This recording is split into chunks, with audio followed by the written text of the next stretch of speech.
Hey, I like your music. This is some of my music. Hey, when's the next song come on? This is the only song. Endless loop, man. Grims. Just like that, my depression is all gone. Wow, if it were only that easy.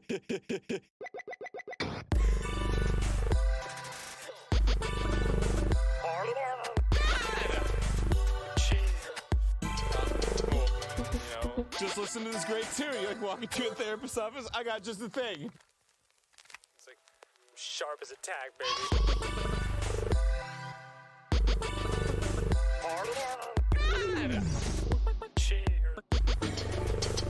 That'll be $400. What? Oh. Sweet butt sex. Yeah! What a hot beat! My depression is gone! I suddenly wanted to dance like crazy. I'm feeling crazy right now. I'm Dronia! Oh boy. So much like, well, I mean like, you know. The spiritual stone of fire, also known as the Goron's ruby. I spit hot fire. is... Too close, man. Get away!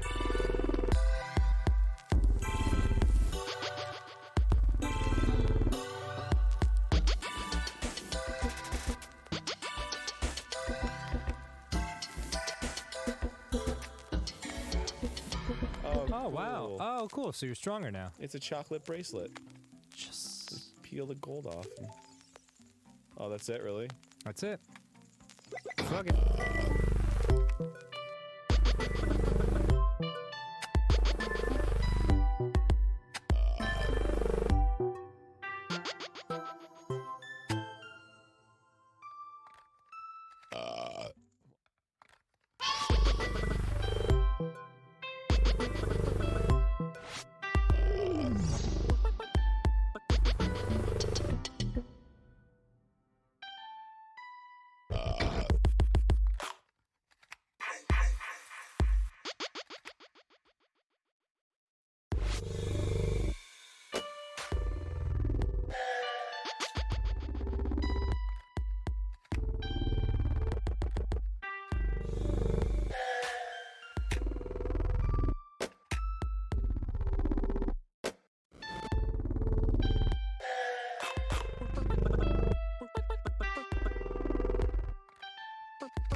So.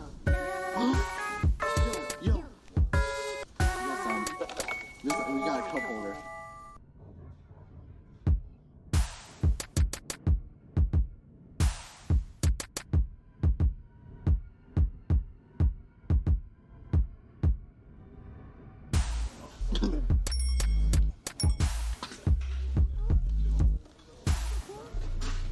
Dude, I smash Spider-Man.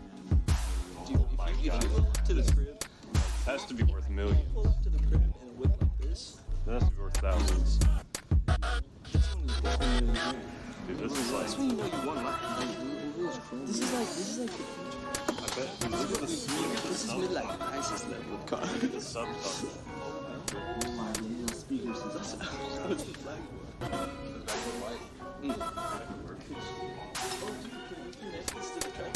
We can Duct tape. control it. Like, screw it in. What's it say, Dell? Do we have duct tape? Yeah, we have duct tape. We have Okay. a lot of duct tape. Good shit. That's all we need. We will be using. Where's the card? Oh, and we need How much is it?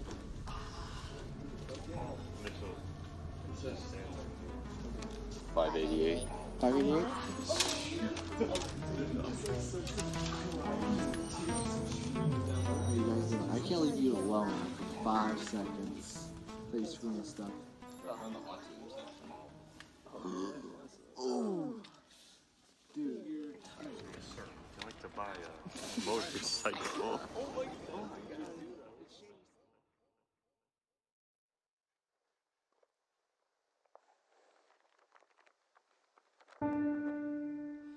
Join me for an adventure, oh, much like any other, with twists and turns and plot devices, words and wonder. Now my advice is listen close.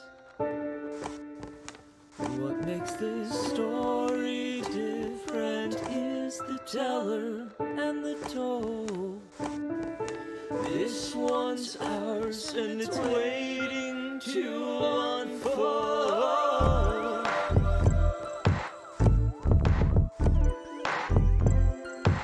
So come be merry with me.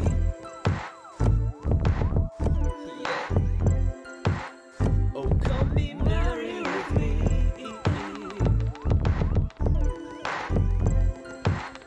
Come on, be merry with me.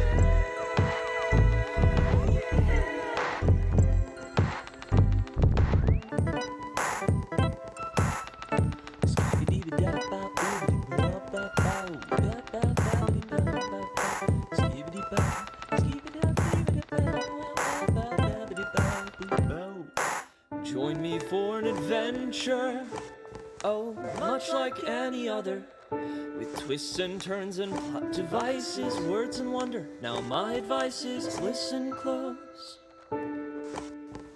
What makes this story different is the teller and the told. This one's ours and it's waiting to unfold.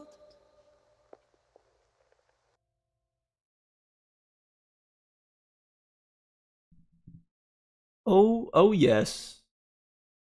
Oh boy. What's up, dudes and dudettes? Well, come back, ambience. There we go. How's everybody doing? Snoopy, stop jamming. Song is done. You can go back to reading, my boy. Hello, welcome everybody. To another edition of Merry Mitch Reads and stuff. I pray everybody's day has gone super swimmingly. I myself had a nice day. It was, I feel like the first half of it was a lot of just wasting time and, and, I don't know, shirking, things that I felt would be good to do. But at about the halfway point in the day, I finally put on my game face and got to work on something at least. Unfortunately, like once I actually got to work, since it was working on music, it was hard to stop. So it went a bit longer than I'd intended it to go. And next Next thing I knew, I looked at the clock and I was like, huh, oh, oh, I gotta jump in the shower and get on out and get on into that stream. But hey, I'm here now, and I'm excited to do a little bit of reading with you guys. I also hope the audio quality is a little bit better this time around. I was taking a listen to the VOD last night, checking through it, because there were a couple of moments in there where I was like, oh goodness, I feel as though my mic might be clipping in this specific section, but it turned out I think it was clipping throughout most of the night.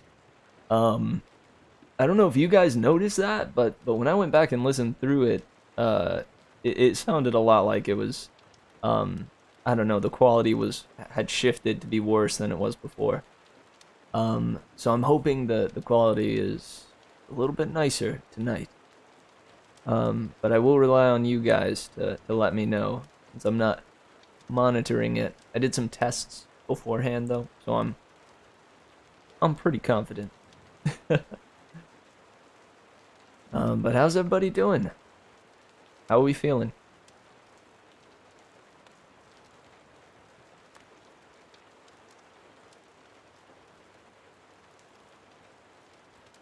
Hey, Sammy.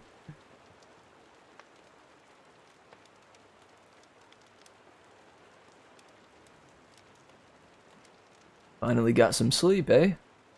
Good, good. So you're tired? Now that you have slept, you're tired? I can kind of understand that. Whenever I oversleep or toss and turn in the mornings, you know, the rest of the day I find myself a little groggier. But today I was able to, you know, sleep in and get up whenever my body so chose. So I feel quite good. You know, I'm refreshed and ready and rearing. Especially since I've just had a shower. I take ice cold showers, so whenever I get out of them, I'm feeling refreshed and yeah, it kind of shocks me into being awake and aware and present, you know. But thank you, silly. I'm glad to hear you got some sleep. Anybody else out there? I'd love to know how you're doing, if you're willing to share. And thank you, silly. I appreciate you letting me know how you are. 'Cause I care about you guys. Don't know if you know that, but I care about you. Well, okay. Let's go ahead and move on to the recap then. Last time on Percy Jackson and the Battle of the Labyrinth, our heroes went through a number of trials. From, let's see, from fleeing a monster only to wind up in a prison known as Alcatraz, a very famous one in fact, after fleeing a monster only to come face to face with an even worse one. Sorry, let me find the name.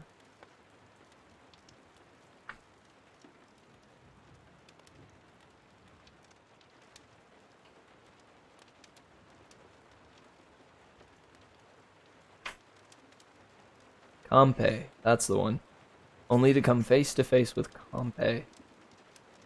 A centaur-esque creature, only instead of the body of a horse, or the lower half of a horse, this creature had the lower half of a dragon.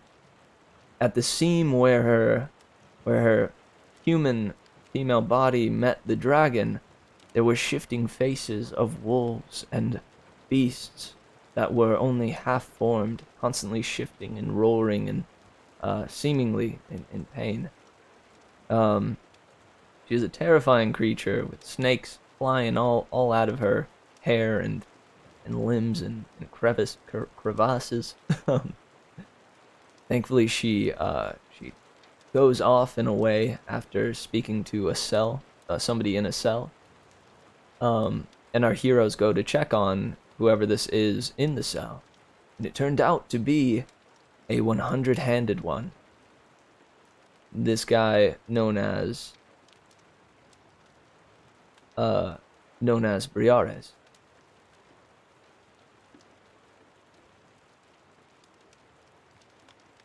Oh, what's up, chimp? Yo, Annie Mitch? What? What? I don't know what an Annie Mitch is.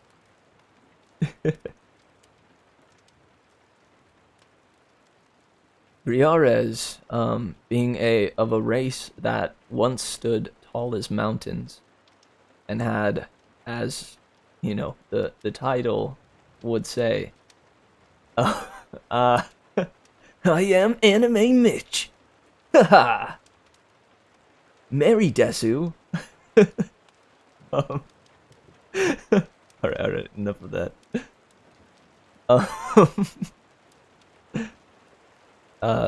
So Briares, the one in the cell, used to belongs to a race of beings with 100 arms and 100 hands that used to stand as tall as mountains. They are a close relative to the race of Cyclops. So when Tyson saw Briares, he got super excited because he was basically meeting his hero.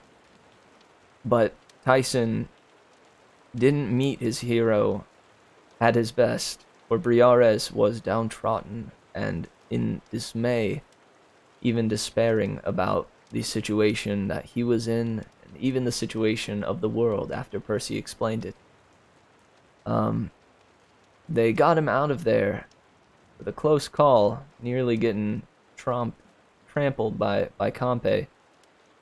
But they got him out, only to have Briares part with them and continue on without aiding them in of the slightest. They continued on, though, winding up at a ranch, a sort of farm for mythical creatures. They met there a guy known as what was it? I know Gurion was there, but what was his who was that half-blood that helps him? Eurytion. They met there a fellow half-blood Eurytion who seemed to be bound to this monster known as Gurion. This three-torsoed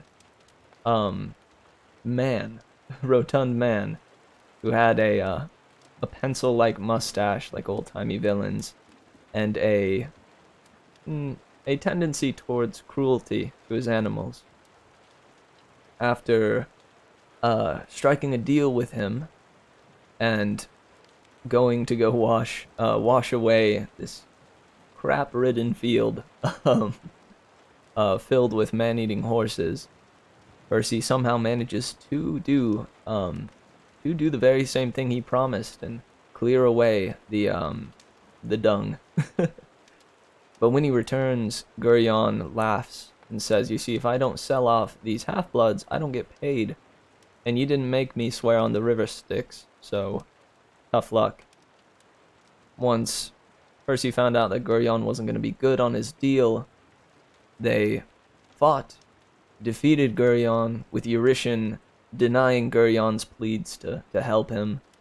And then after speaking with Eurytion and asking him to, maybe change the ways of the ranch and treat the animals a little better, Eurytion decides, yeah, you know what, I can do that. That'd be alright. That would be alright by me. Also at the ranch, they met Nico. Nico D'Angelo, the son of Hades that had run away from camp a long time ago, after finding out that his sister was dead.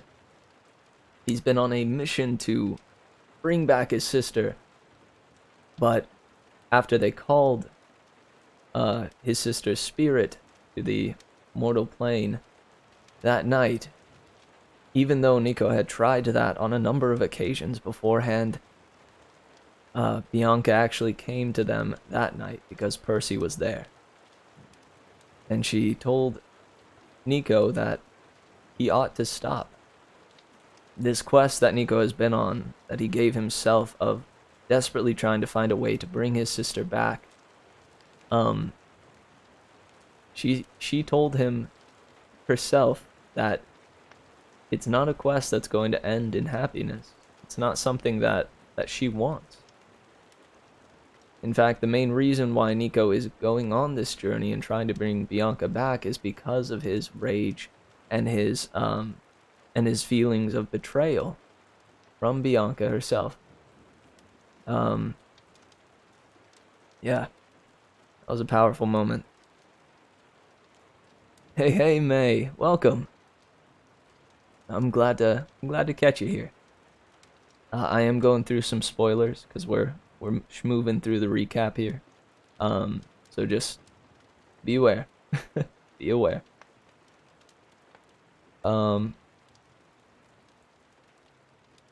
Once they finished with their dealings at the ranch, Eurytion gave Annabeth something that Hephaestus had given him a long time ago after doing him a favor. This thing that he had been given was a mechanical spider that would lead anyone who activated it straight to Hephaestus's workshop. So they activated it right away. Annabeth didn't think twice. But when the spider popped up, she kind of lost her marbles because she's afraid of spiders. But after consoling with Percy, she was like, all right, cool. Oh, we can go. I'm good. And we last left off with them making it to the entrance to Hephaestus's workshop. Having to do a little bit of trivia with a sphinx outside of the door. And then finally getting through it. And that's where we last left off. They were heading into the Hephaestus's workshop. The workshop of a god.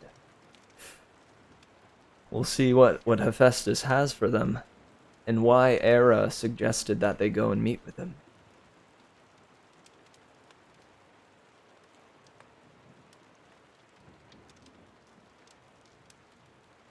Oh, what was harsh? Sorry, man. I hope I didn't come across as rude. Shoot, don't worry. Spoilers are done for the moment. But I'm doing good, May. I'm doing good. I'm fresh out of the shower. I've got my anime hairdo all up and running. And I'm feeling good about jumping into these next chapters. I'm also glad that that the microphone, I think the quality of the audio is going to be a little bit better tonight. No worries, May. I pray you have a good night. And thank you for stopping by.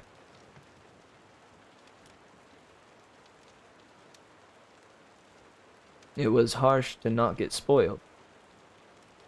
Uh-huh. Okay. Snap. It was the opposite of what I was thinking. Thank you. Honestly, for the longest time, I've wanted, like, ever since I was little, I've wanted to have anime hair. Not like little, but ever since, like, the middle grade, I wished to have an anime hairdo. And occasionally I would wake up, like, after a really fitful slumber, and my hair would be, like, all wild and crazy. Because back then I would have kind of the Bieber cut, where it was just like a swoosh of bangs. But occasionally I'd wake up and my hair would be like going all wild and crazy, sticking straight up, and it would look quite anime. Those mornings, I was more than pleased. But now I've learned the ways of actually getting it to be anime-esque every day. Aw, May, I think you could do it. There's a variety of anime hair. You do like the double ponytail. Or the spiky. I don't know. Your choice. There's way more than just those two, though.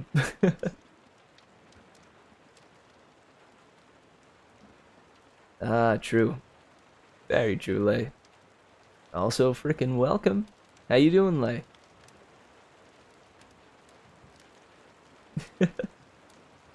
Thank you. I plan on it.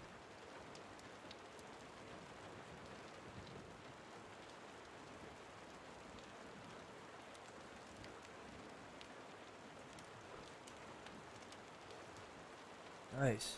I'm glad to hear it, Lay.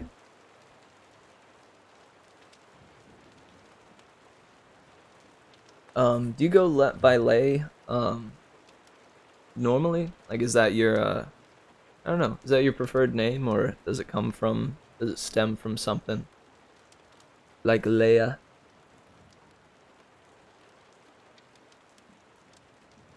It's my middle name. Huh. Nice. Just Lay, right? Not Leia. That's tight. I don't know if I've heard that before, but I like it.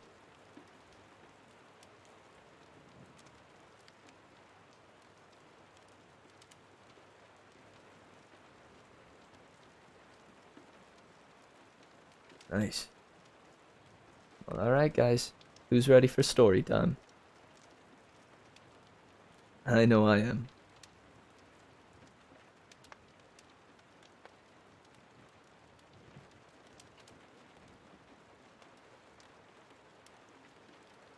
So, this is Percy Jackson and the Battle of the Labyrinth by Rick Riordan.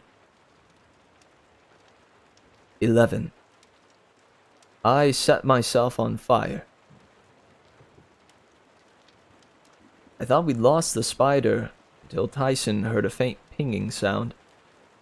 We made a few turns, backtracked a few times, and eventually found the spider banging its tiny head on a metal door.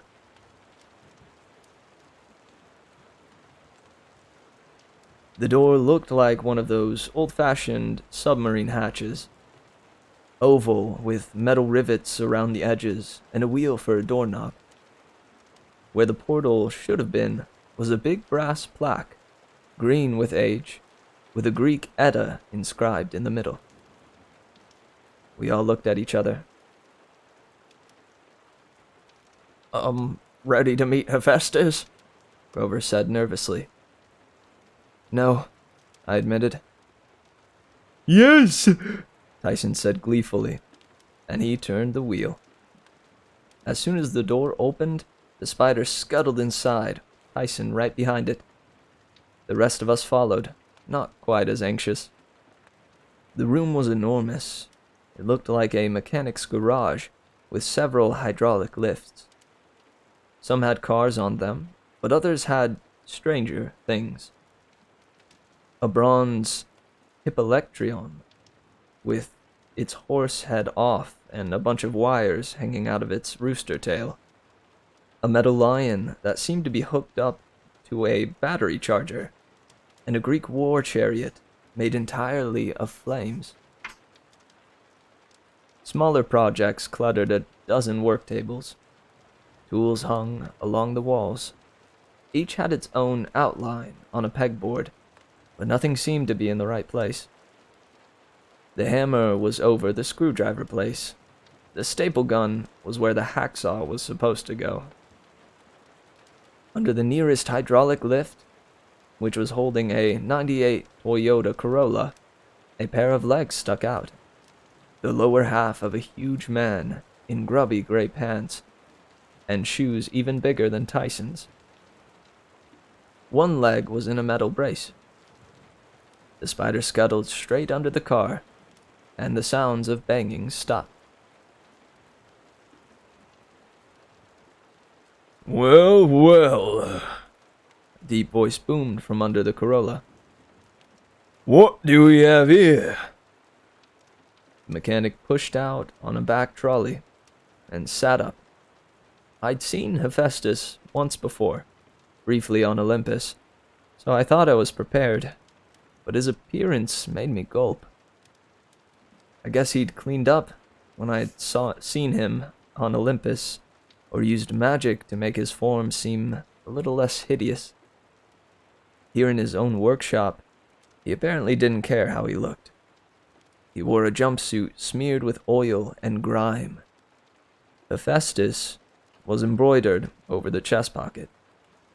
His leg creaked and clicked on its metal brace as he stood, and his left shoulder was lower than his right, so he seemed to be leaning even when he was standing up straight. His head was misshapen and bulging. He wore a permanent scowl. His black beard smoked and hissed. Every once in a while, a small wildfire would erupt in his whiskers and then die out. His hands were the size of catcher's mitts, but he handled the spider with amazing skill. He disassembled it in 2 seconds, then put it back together. "There," he muttered to himself. "Much better." The spider did a happy flip in his palm, shot a metallic web at the ceiling, and went swinging away. Hephaestus glowered up at us. "I didn't make you, did I?" Annabeth said. "No, sir." "Good," the god grumbled. "Shoddy workmanship." He studied Annabeth and me. "Half-bloods," he grunted. "Could be automatons, of course, but probably not."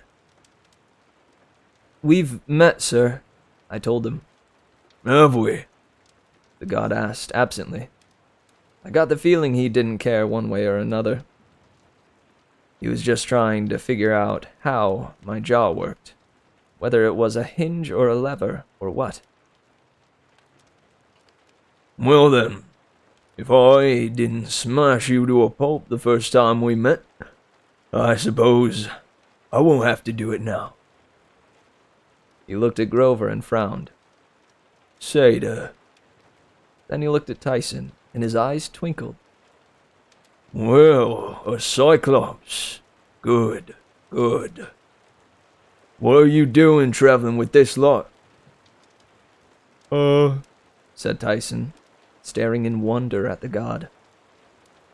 "Yes, well said," Hephaestus agreed. "So there better be a good reason you're disturbing me.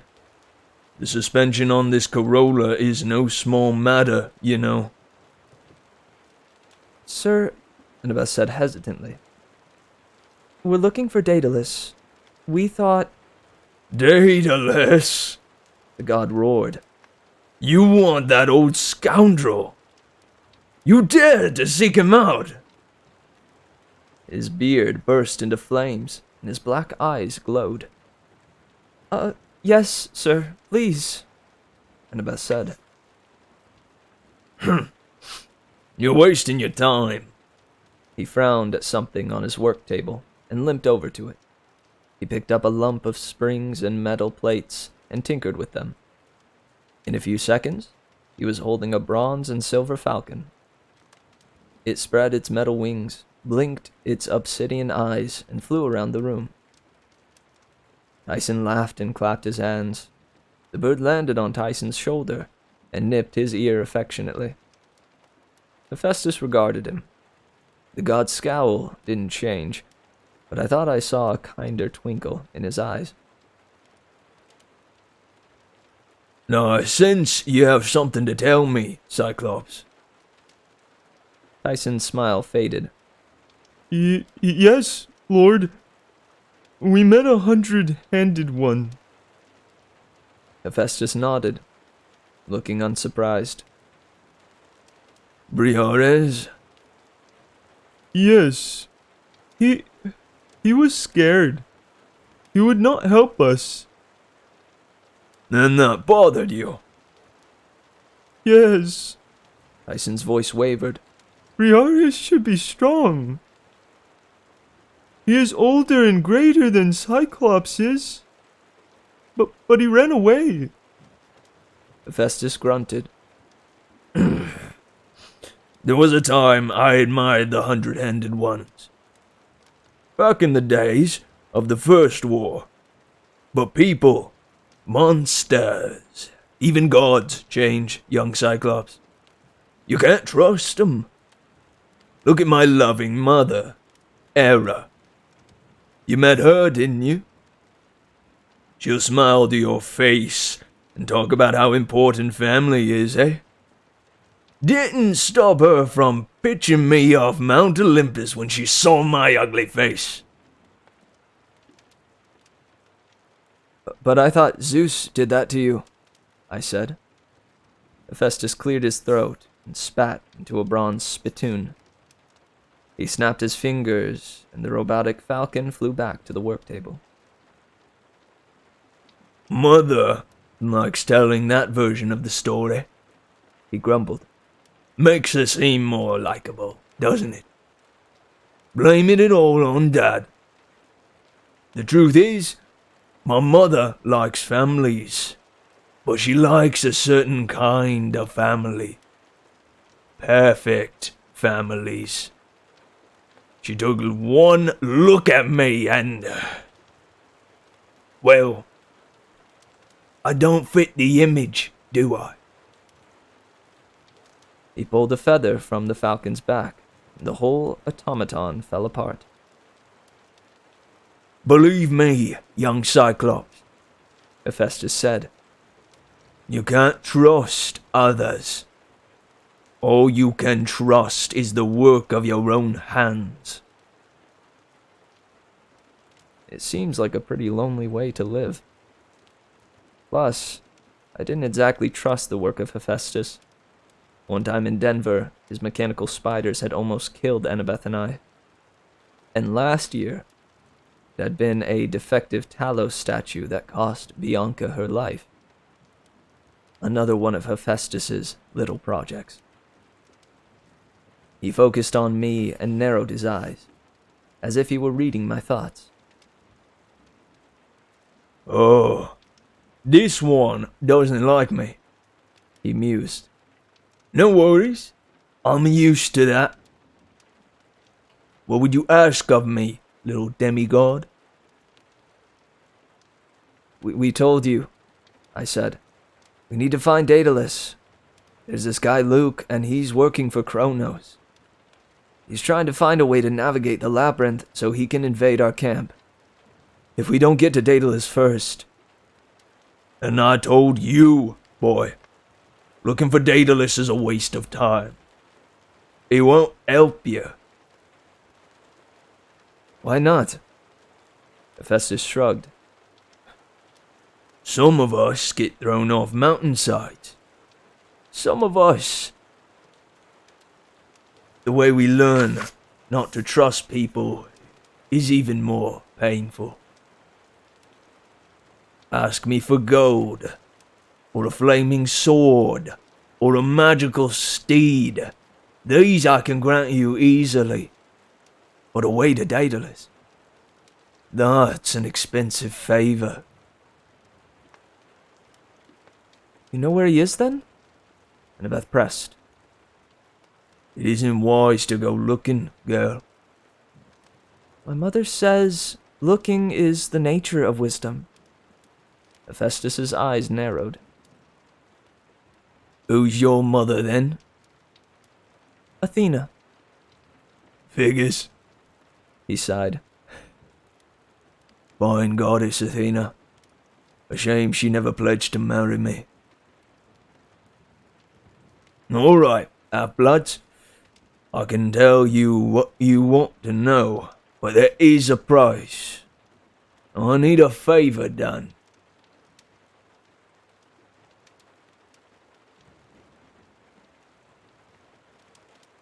Name it, Annabeth said.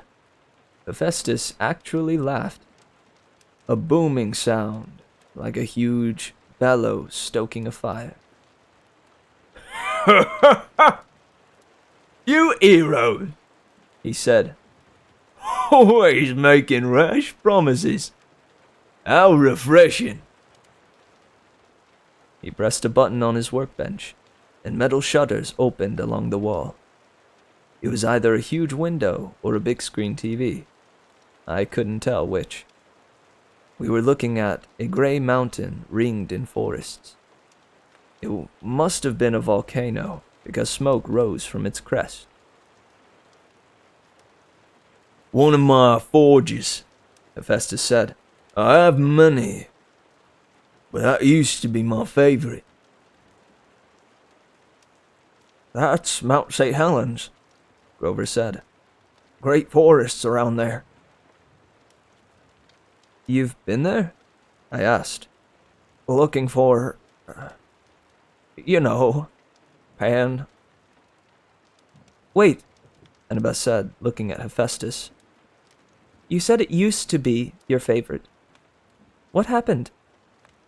Hephaestus scratched his smoldering beard. Well, that's where the monster Typhon is trapped, you know. Used to be under Mount Etna, but when we moved to America, his forces got pinned under Mount St. Helens instead. Great source of fire, but a bit dangerous. There's always a chance he will escape. Lots of eruptions these days, smouldering all the time. He's restless with the Titan rebellion. What do you want us to do? I said. Fight him? Hephaestus snorted. That would be suicide. The gods themselves ran from Typhon when he was free. No. Pray you never have to see him, much less fight him. But lately, I have sensed intruders in my mountain. Someone or something is using my forges. When I go there, it's empty, but I can tell it's being used. They sense me coming and they disappear. I send my automatons to investigate, but they do not return. Something ancient is there. Evil. I want to know who dares invade my territory, and if they mean to lose Typhon.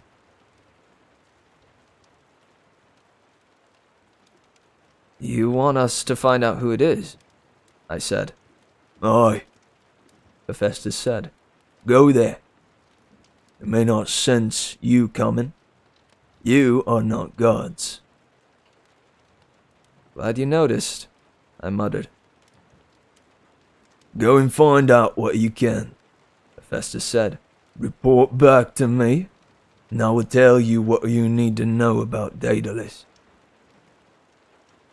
All right, Annabeth said. How do we get there?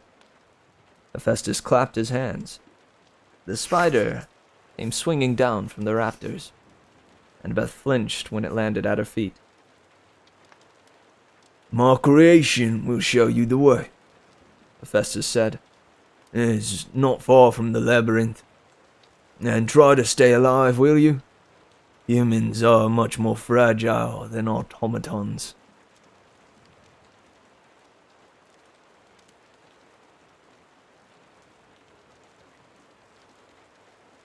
We were doing okay until we hit the tree roots. The spider raced along, and we were keeping up, but then we spotted a tunnel off to the side that was dug from raw earth and wrapped in thick roots. Grover stopped dead in his tracks.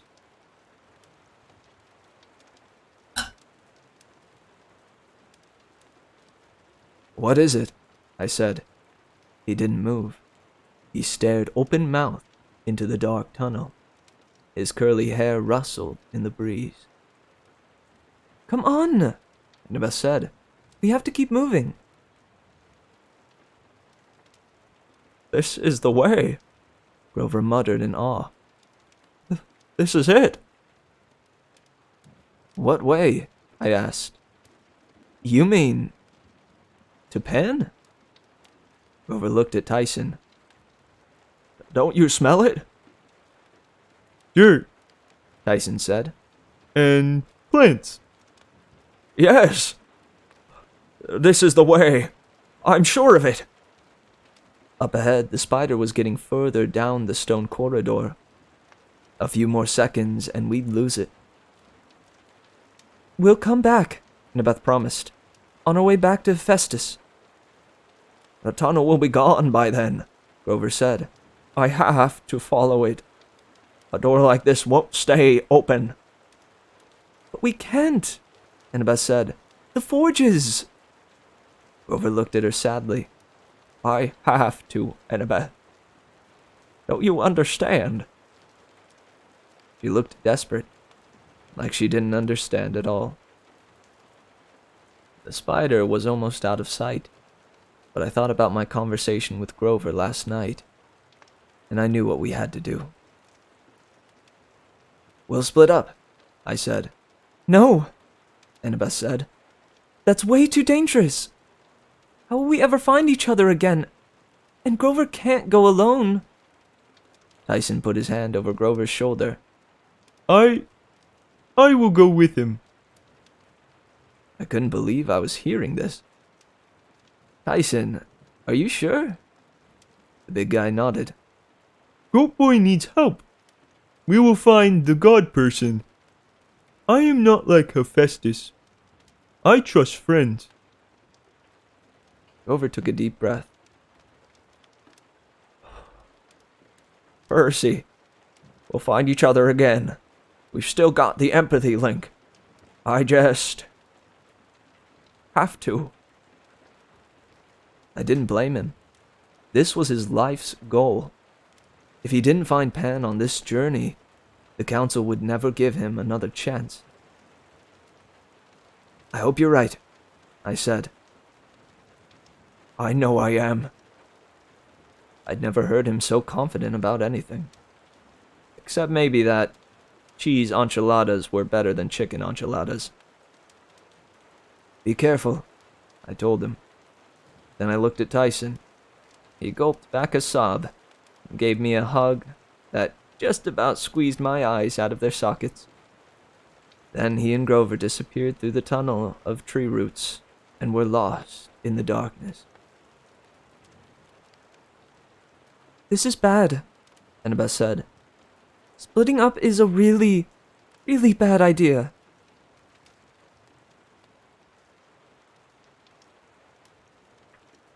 We'll see them again, I said, trying to sound confident. Now come on. The spider's getting away. It wasn't long before the tunnel started to get hot. The stone walls glowed. The air felt as if we were walking through an oven. The tunnel sloped down, and I could hear a loud roar, like a river of metal. The spider skittered along, with Annabeth right behind. Hey, wait up, I called to her. She glanced back at me. Yeah? Yeah? Something Hephaestus said back there. About Athena. She swore never to marry, Annabeth said. Like Artemis and Hestia. She's one of the maiden goddesses. I blinked. I'd never heard that about Athena before. But then... How come she has demigod children? I nodded. I was probably blushing, but hopefully it wasn't. It was so hot anyway that Annabeth didn't notice. Percy, you know how Athena was born? She sprung from the head of Zeus in full battle armor or something? Exactly. She wasn't born in the normal way. She was literally born from thoughts. Her children are born the same way. When Athena falls in love with a mortal man, it's purely intellectual. The way she loved Odysseus in the old stories. It's a meeting of minds. She would tell you that's the purest kind of love. So your dad and Athena... So you weren't... I was a brainchild, Annabeth said. Literally. Children of Athena are sprung from the divine thoughts of our mother. and the mortal ingenuity of our father. We are supposed to be a gift, a blessing from Athena on the men she favors. But, Percy, the spider's getting away. You really want me to explain the exact details of how I was born? No, that's okay. She smirked. I thought not. She ran ahead. I followed, but I wasn't sure I would ever look at Annabeth the same way again. I decided some things were better left as mysteries. The roaring got louder. Another half a mile or so, we emerged in a cavern the size of a Super Bowl stadium. Our spider escort stopped and curled into a ball. We had arrived at the forge of Hephaestus. There was no floor, just bubbling lava hundreds of feet below. We stood on a rock ridge that circled the cavern. A network of metal bridges spanned across it. At the center was a huge platform with all sorts of machines, cauldrons, forges, and the largest anvil I'd ever seen. A block of iron the size of a house. Creatures moved around the platform. Several strange, dark shapes. They were too fast and too far away to make out the details. We'll never be able to sneak up on them, I said. Annabeth picked up the metal spider and slipped it into her pocket. I can. Wait here. Hold it, I said. But before I could argue, she put on her Yankee cap and turned invisible. I didn't dare call after her, but I didn't like the idea of her approaching the forge on her own. If those things out there could sense a god coming, would Annabeth be safe? I looked back at the Labyrinth tunnel. I missed Grover and Tyson already. Finally, I decided I couldn't stay put. I crept along the outer rim of the lava lake, hoping I could get a better angle to see what was happening in the middle.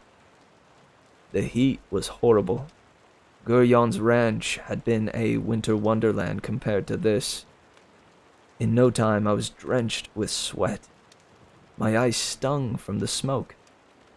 I moved along, trying to keep away from the edge, until I found my way blocked by a cart on metal wheels, like the kind they use in mine shafts. I lifted up the tarp and found it was half full of scrap metal. I was about to squeeze my way around it when I heard voices from up ahead, probably from a side tunnel.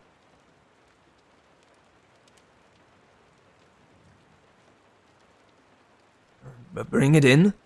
One asked. Yeah, another said. The movie's just about done.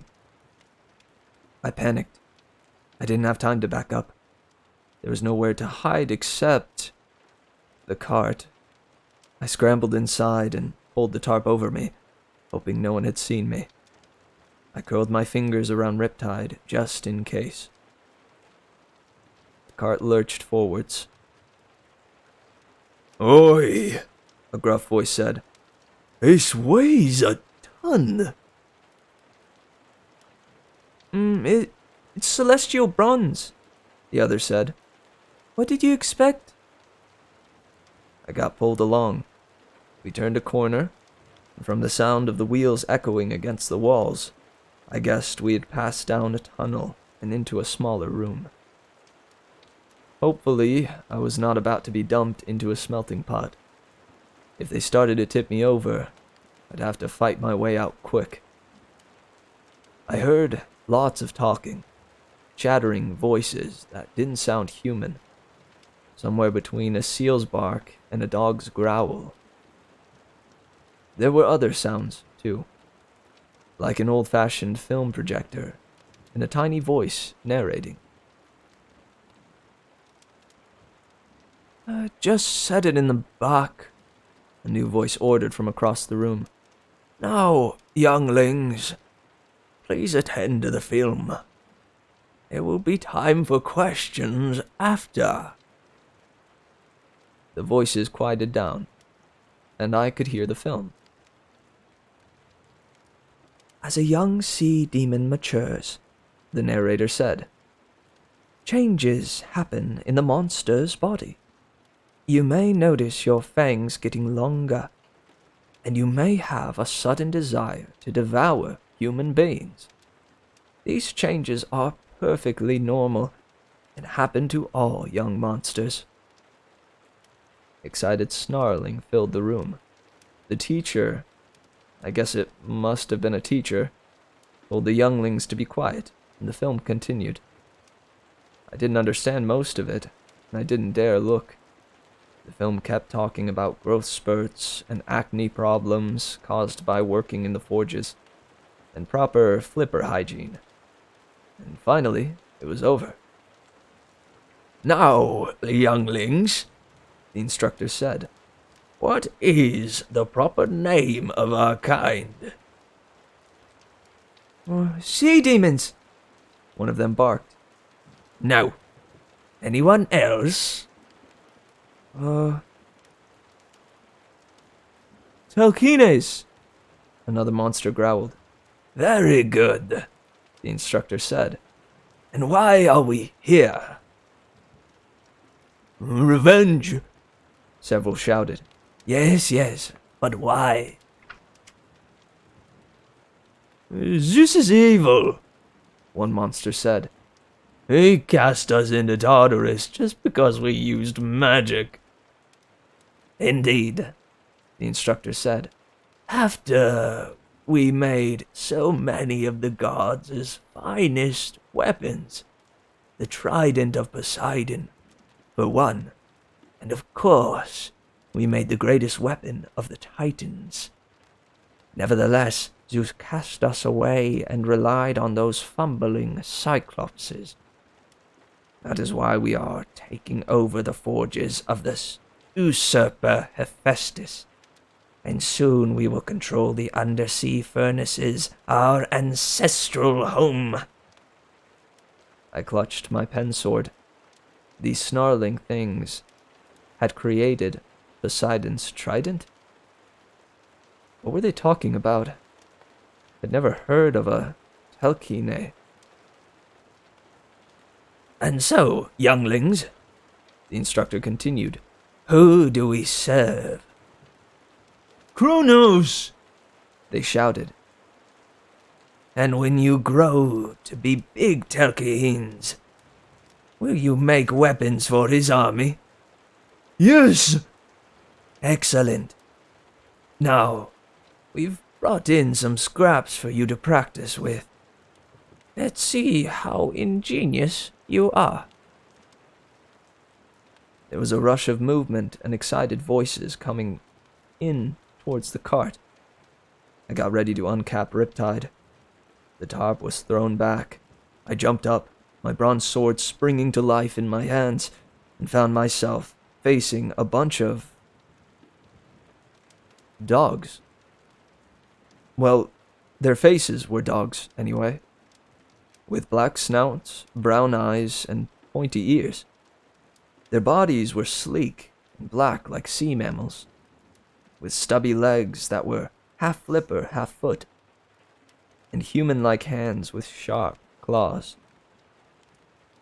If you blended together a kid, a Doberman pincher, and a sea lion, you'd get something like what I was looking at.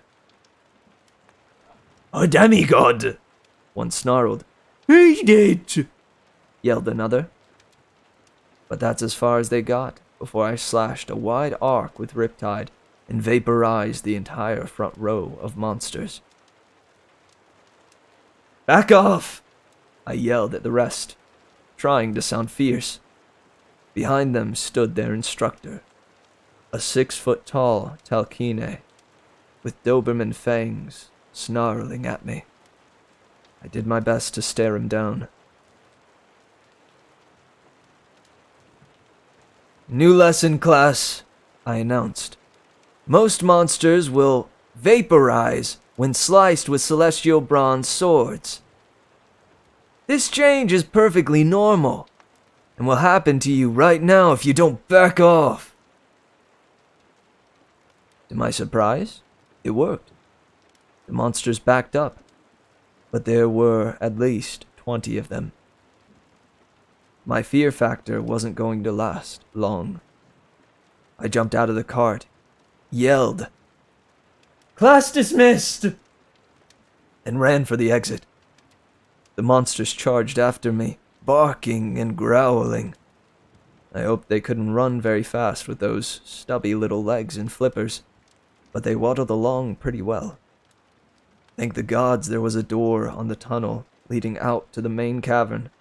I slammed it shut and turned the wheel handle to lock it, but I doubted it would keep them long. I didn't know what to do. Annabeth was out here somewhere, invisible. Our chances for a subtle reconnaissance mission had just been blown. I ran toward the platform at the center of the lava lake. "Annabeth!" I yelled. "Shh!" An invisible hand clamped over my mouth and wrestled me down behind a big bronze cauldron. "You want to get us killed?" I found her head and took off her Yankees cap. She shimmered into existence in front of me, scowling, her face streaked with ash and grime. "Percy! What is your problem?" We're going to have company," I explained quickly about the monster orientation class. Her eyes widened. "So that's what they are," she said. "Telkines. I should have known. And they're making... Well, look." We peeked over the cauldron. In the center of the platform stood 4 sea demons. But these were fully grown, at least 8 feet tall. Their black skin glistened in the firelight as they worked, sparks flying as they took turns hammering on a long piece of glowing hot metal. "The blade is almost complete," one said. "It needs another cooling in blood to fuse the metals." "Aye," a second said. "It shall be even sharper than before." "What is that?" I whispered. Annabeth shook her head. "Keep talking about fusing metals. I wonder..." "They were talking about the greatest Titan weapon," I said. "And they said they made my father's trident." "The Telkines betrayed the gods," Annabeth said. "They were practicing dark magic. I don't know what exactly, but Zeus banished them to Tartarus." "With Kronos?" She nodded. "We have to get out." No sooner had she said that than the door to the classroom exploded and young Telkines came pouring out. They stumbled over each other, trying to figure out which way to charge. "Put your cap back on," I said. "Get out." "What?" Annabeth shrieked. "No, I'm not leaving you." "I've got a plan. I'll distract them. You can use the metal spider. Maybe it'll lead you back to Hephaestus. You have to tell him what's going on." "You'll be killed." "I'll be fine. Besides, we've got no choice." Annabeth glared at me like she was going to punch me, and then she did something that surprised me even more. She kissed me. "Be careful, seaweed brain." She put on her hat and vanished. I probably would have sat there for the rest of the day, staring at the lava and trying to remember what my name was, but the sea demons jarred me back to reality. "There!" one yelled. The entire class of Telkines charged across the bridge towards me. I ran for the middle of the platform, surprising the 4 elder sea demons so much they dropped the red-hot blade. It was about 6 feet long and curved like a crescent moon. I'd seen a lot of terrifying things, But this unfinished, whatever it was, scared me worse. The elder demons got over their surprise quickly. There were 4 ramps leading off the platforms, and before I could dash in any direction, each of them had covered an exit. The tallest one snarled, "What do we have here? A son of Poseidon?" Yes, Another growled. I can smell the sea in his blood. I raised Riptide. My heart was pounding. Strike down one of us, demigod, The third demon said. and the rest of us shall tear you to shreds. Your father betrayed us. He took our gift and said nothing as we were cast into the pit. We will see him sliced to pieces. He and all the other Olympians. I wished I'd had a plan. I wished I hadn't been lying to Annabeth. I'd wanted her to get out safely. I hoped she'd been sensible enough to do it. But now it was dawning on me that this might be the place I would die. No prophecies for me. I would get overrun in the heart of a volcano by a pack of dog-faced sea lion people. The young Telkines were at the platform now too, snarling and waiting to see how their 4 elders would deal with me. I felt something burning against the side of my leg. The ice whistle in my pocket was getting colder. If I ever needed help, now was the time. But I hesitated. I didn't trust Quintus's gift. Before I could make up my mind, the tallest Telkine said, Let us see how strong he is. Let us see how long it takes him to burn. He scooped some lava out of the nearest furnace. It set his fingers ablaze, but this didn't seem to bother him at all. The other elder Telkines did the same. The first one threw a glop of molten rock at me and set my pants on fire. 2 more splattered across my chest. I dropped my sword in sheer terror and swatted at my clothes. Fire was engulfing me. Strangely, it felt only warm at first, but it was getting hotter by the instant. Your father, his nature protects you, One said. makes you hard to burn. But not impossible, youngling. Not impossible. They threw more lava at me. I remember screaming. My whole body was on fire. The pain was worse than anything I'd ever felt. I was being consumed. I crumpled to the metal floor and heard the sea demon children howling in delight.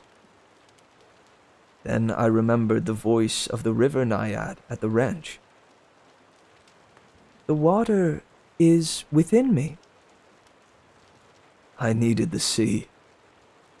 I felt a tugging sensation in my gut, but I had nothing around to help me.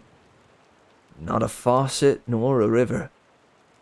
Not even a petrified seashell this time. And besides, the last time I'd unleashed my power at the stables, there'd been that scary moment when it had almost gotten away from me. I had no choice. I called to the sea. I reached inside myself and remembered the waves and the currents, the endless power of the ocean. And I let loose in one horrible scream. Afterward, I could never describe what happened. An explosion, a tidal wave, a whirlwind of power, simultaneously catching me up and blasting me downward into the lava. Fire and water collided, superheated steam, and I shot upward from the heat of the volcano in a huge explosion. Just one piece of flotsam thrown free by 1,000,000 pounds of pressure. The last thing I remember before losing consciousness was flying. Flying so high, Zeus would never have forgiven me. And then beginning to fall. Smoke and fire and water streaming from me. I was a comet, hurling towards the earth.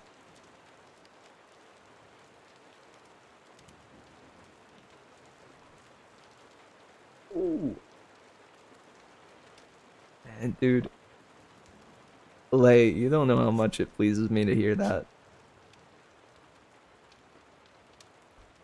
One of, I don't know, one of my goals is, of course, to make the reading an enjoyable experience and have it be a relaxing time. You know, a bedtime story. As a parent would read to a child. And also, hey Comet, I'm glad to see you made it, dude. You did get here at the exact right moment. But I am gonna remind you, if you're still here by midnight, I'm gonna be telling you to get off, okay? We're not gonna let what happened last night happen again tonight. I got your back, dude, this time. Man, what a chapter. Guys, I know a whole bunch of other crap happened in that chapter, but they had their first kiss. They had their first kiss.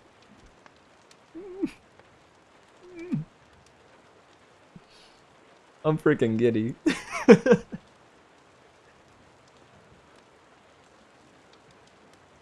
It's really hard for me to sit and read books, so this is really enjoyable. Thanks, Slay. Honestly, for me, it's kind of hard for me to sit down with a book too and just get to reading. I find that if I do make that happen, I tend to enjoy it. But having, I don't know, having it be a whole event where I actually read it out loud and whatnot, it tends to, I don't know, make the experience even more enjoyable for me. Yo, what's up, Rem Dog? I pray your day has gone swimmingly. Thank you. I've had a few comments about the hair tonight. I appreciate it. I did just hop out of the shower, so you know it's fresh to death, as I would say. Went well. Started a new job today. Congrats, man. Congratulations. And I'm glad to hear that the new job went well, to boot. Oh, and hey, Dad. As a parent would read to a child. I like that. Well.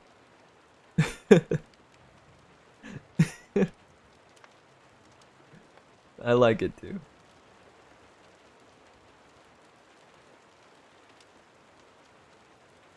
Yeah, I feel as though this whole channel could be looked at as just me practicing for whenever I have kids one day. This is all just me ramping up and practicing so I can give my kids the best dang story time a kid has ever had.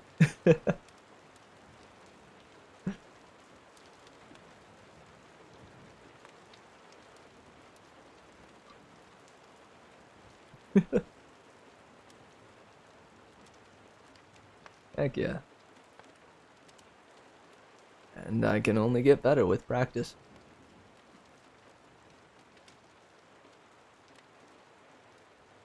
Well, my friend, you have redeemed Book on Face, which is pretty self-explanatory. You believe.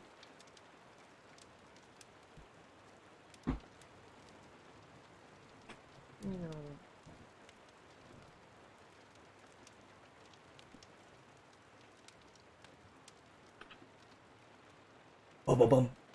Ba-ba-ba-ba-ba-ba-ba-bum. Ba-ba-ba-ba-ba-ba-ba-bum. Bum-bum-bum-bo-do-do-do. Do-do-do. Do-do-do-do-do-do-do. Do-do-do-do-do-do.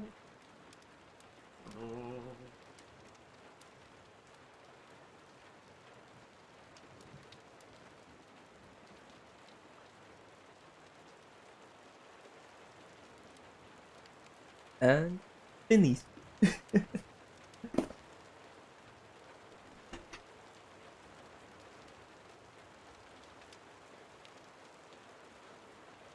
Yeah, dude, yesterday was wild. I achieved a record for me.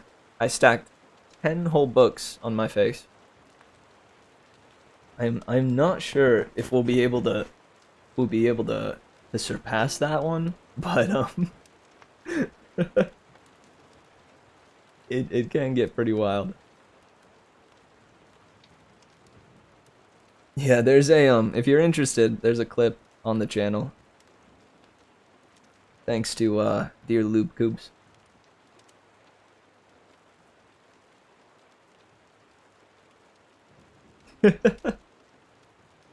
I know, right? I'm not sure if they would though.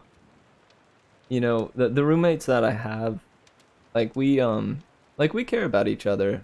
We're cool and whatnot, but I'd say it's mostly like an acquaintance kind of thing. A lot of us kind of keep to our corners, if that makes sense. Like we keep to ourselves.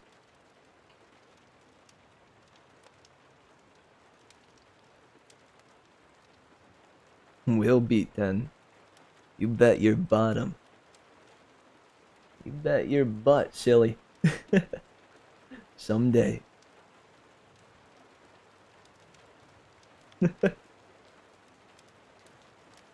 Indeed. Thank you, Lucas. Yeah, so far he's done two clips about the book face one. He did the first record when I did like, I think 4 at once or something, and then again once we did 10. Once I did 10.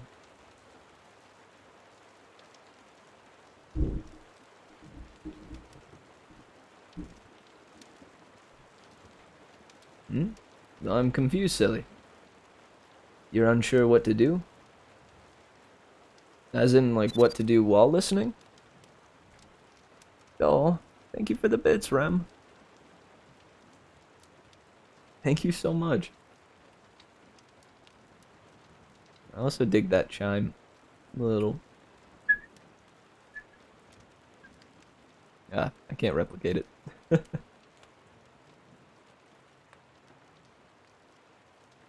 Oh, heck, dude. I know, I'm really unfamiliar with clipping. Not entirely sure how it works myself.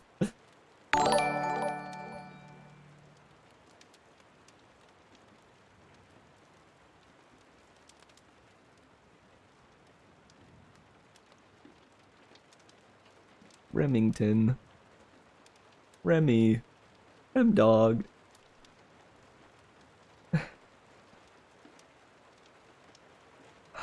Dude, your support means the world. You request Moot the Griffins? I suppose it must be done.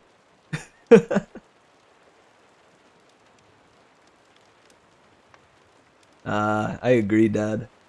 I noticed that too. The lightning at the window. It'd be really cool if that would coincide.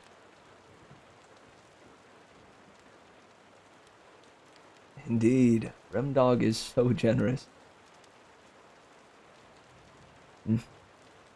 And, man, I don't know.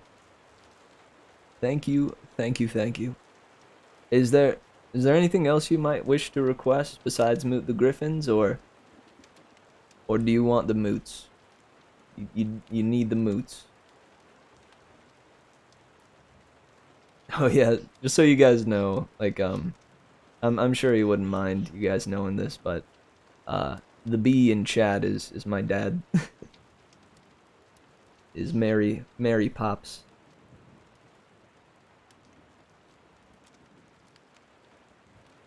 Well, okay, guys. It be that time. Have you guys ever moot the griffins before? If not, I think you're in for a treat. Would you like it read in any kind of accent, dear Remington?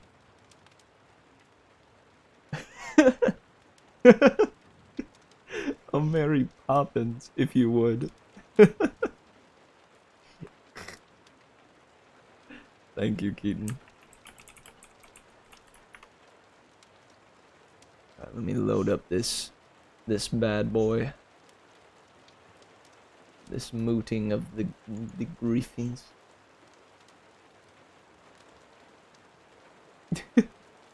I think the quality of this one is good.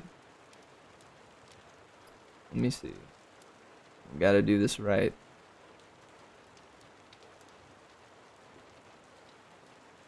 Man, is it not here? Aha! Here it is. What?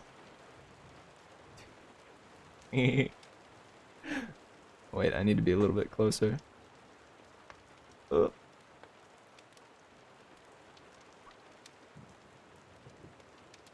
There we go.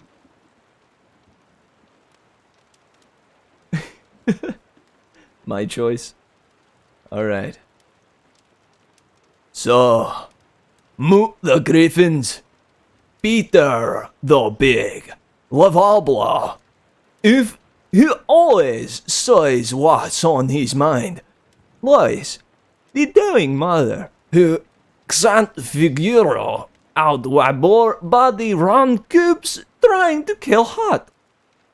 The daughter, Mog, the teen drama kun, is constantly embarrassed by her family.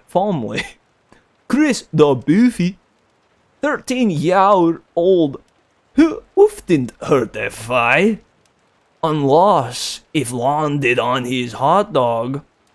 Stewie, unless it landed on his hot dog. Stewie, the maniacal, yaker, old bond, unworried domination. And Brian, the Rorschach dog, with a wit as dry as the martinis who drinks. The armatad adventures of this outrageous family will have your whole family laughing out loud.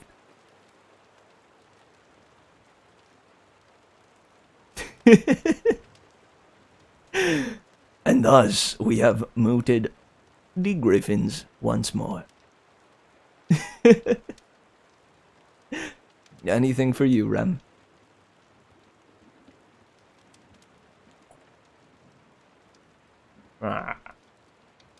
Slowest. Alright. Gotta jump out of there. Heck yeah, man. And yeah, from the bottom of my merry heart, thank you, Rem. It's a certainly surprise, but a heckin' pleasant one, if I've ever had one.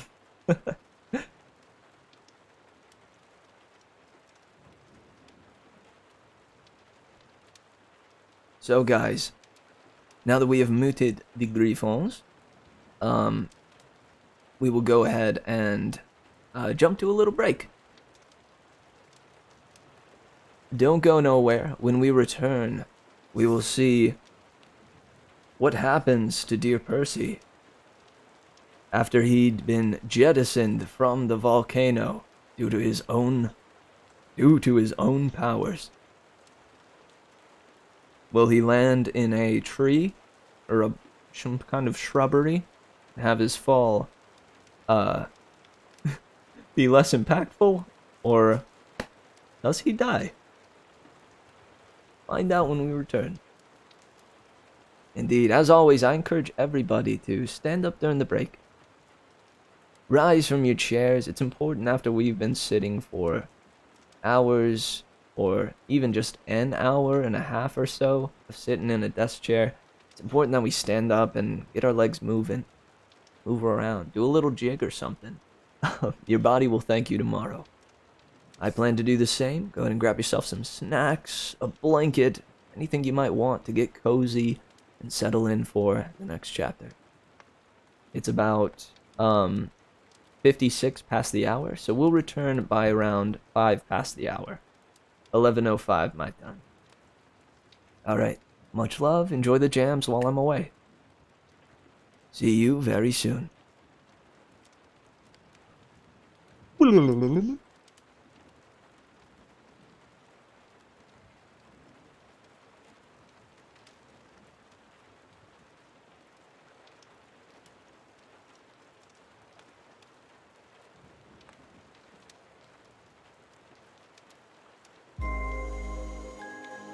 What do I give? How do I live in this life of ours? All I know is that I take plenty from here under the stars. I won't revive, I won't relive. I accept what I've done and I forgive.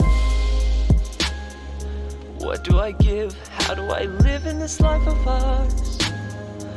All I know is that I take plenty from here under the stars.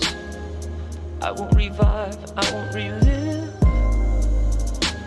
I accept what I've done and I forgive. What do I give? How do I live in this life of ours? All I know is that I take plenty from here under the stars. I won't revive, I won't relive. I accept what I've done and I forgive. Nebulous days lead me to ravenous haze.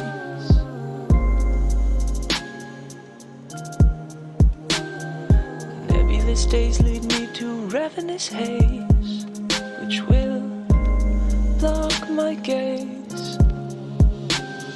Illusory ways make feelings that don't stay.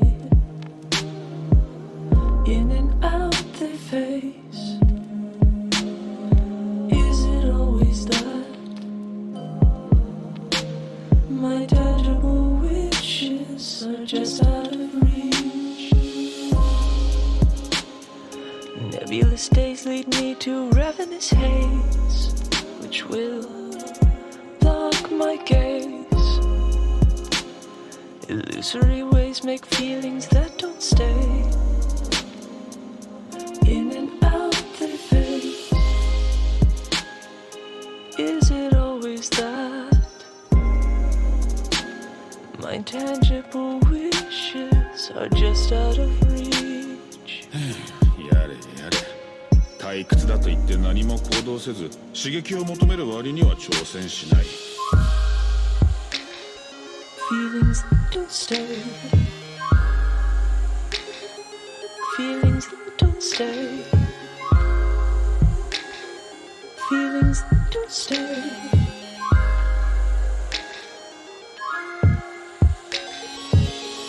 いいかい、埼玉市。人生は当てのない旅だよ。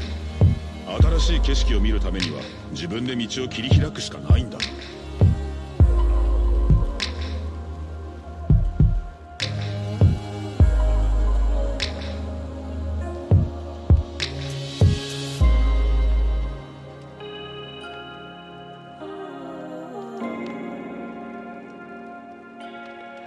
Is it always that? Is it always that? My tangible wishes are just out of reach. Are just out of reach. Is it always that? Is it always that?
現実が辛いですね。同感ですわ。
現実が辛いですね。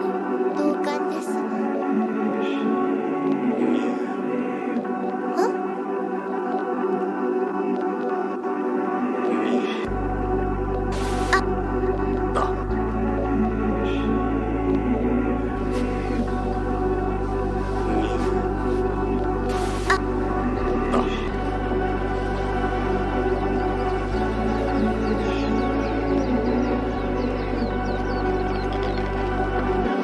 同感ですわ。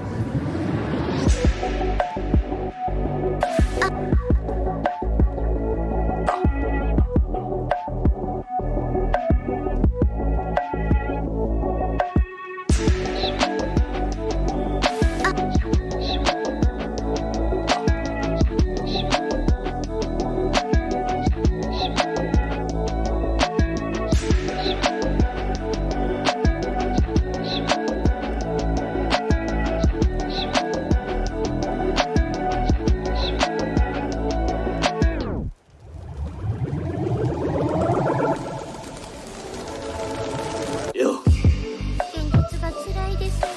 同感です。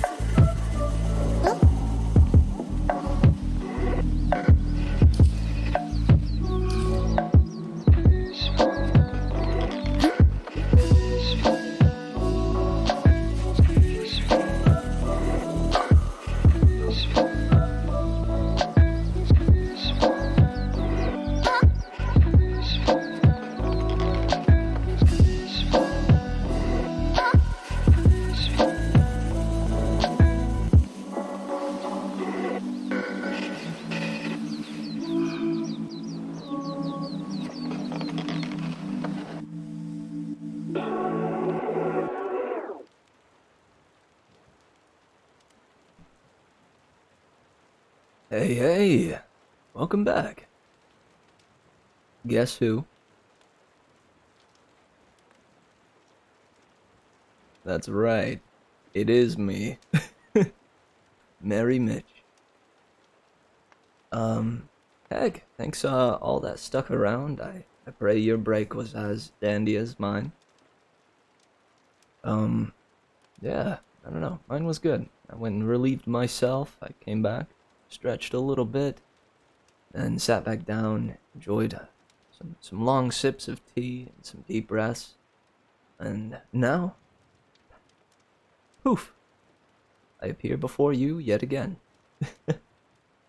How's everybody doing?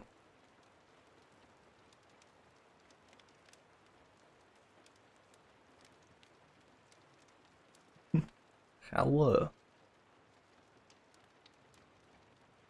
Hope everybody's snacked up and ready and rearing. Or, we gotta find out what happened to our boy. Goldfish, the snack that smiles back. Dude, I heard alright, dude, I've been like stuck on a really good song lately. I keep replaying it. And that's a little bit of a rarity for me. If I continually replay a song, I know I found a good one. I'm sure you guys have done the same, right? But it's dude, just the hook is so good. It's goldfish crackers when I'm trying to fake a smile, and damn black coffee when I'm trying to walk a mile. Red velvet cake is when I'm thinking about the island. Dots when I feel I haven't seen her in a while. It's so good, dude, and the beat underneath it. It's one of those like joyful like hip hop tracks, if that makes sense. Like it has an aura of joy and like life to it. It's so nice. It gets me like, I don't know, it gets me giddy. Some pasta salad that your grandma made. Nice. That sounds good. I had pasta for the first time in a long time this past Sunday. I don't do pasta very often. When I do, when I think about doing pasta, I just tend to do rice instead. Because for me, like, I'm much more unfamiliar with pasta. I know how to do rice way better. But since my roomies were cooking, they did some pasta. Even made it gluten-free for little old me. Some good stuff. It's a good thing, man. I feel like if I could do pasta that wasn't gluten-free, then I would eat pasta a lot more. For some reason, like, I don't know, like gluten-free pasta, if it's cooked right, it's pretty alright, but it's one of the only things that I don't eat as often because the gluten-free kind tastes different enough.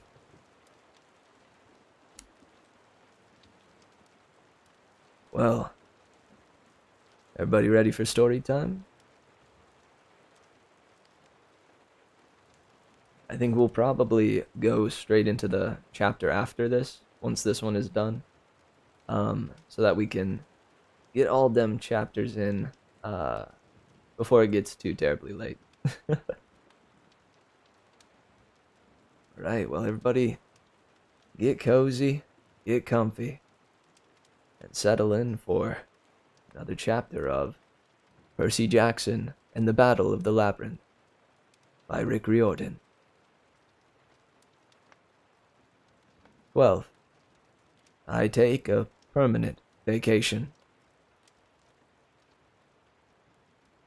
I woke up feeling like I was still on fire. My skin stung. My throat felt as dry as sand. I saw blue skies and trees above me. I heard a fountain gurgling and smelled juniper and cedar and a bunch of other sweet-scented plants. I heard waves, too, gently lapping on a rocky shore. I wondered if I was dead, but I knew better. I'd been to the land of the dead, and there was no blue sky. I tried to sit up. My muscles felt like they were melting. Stay still, a girl's voice said. You're too weak to rise. She laid a cool cloth across my forehead. A bronze spoon hovered over me, and liquid was dribbled into my mouth. The drink soothed my throat and left a warm, chocolatey aftertaste. Nectar of the gods. Then the girl's face appeared above me. She had almond eyes and caramel color hair braided over one shoulder. She was 15? 16? It was hard to tell. She had one of those faces that just seemed timeless. She began singing, and my pain dissolved. She was working magic. I could feel her music sinking into my skin, healing and repairing my burns. "Oh," I croaked. "Shh, brave one," she said. "Rest and heal. No harm will come to you here. I am Calypso." The next time I woke, I was in a cave. But as far as caves go, I'd been in a lot worse.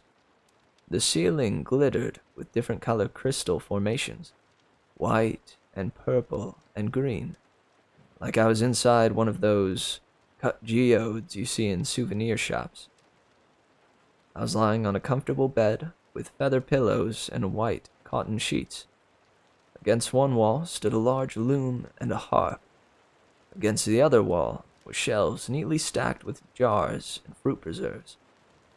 Dried herbs hung from the ceiling, rosemary, thyme, and a bunch of other stuff. My mother could have named them all. There was a fireplace built into the cave wall, and a pot bubbling over the flames. It smelled great, like beef stew. I sat up, trying to ignore the throbbing pain in my head.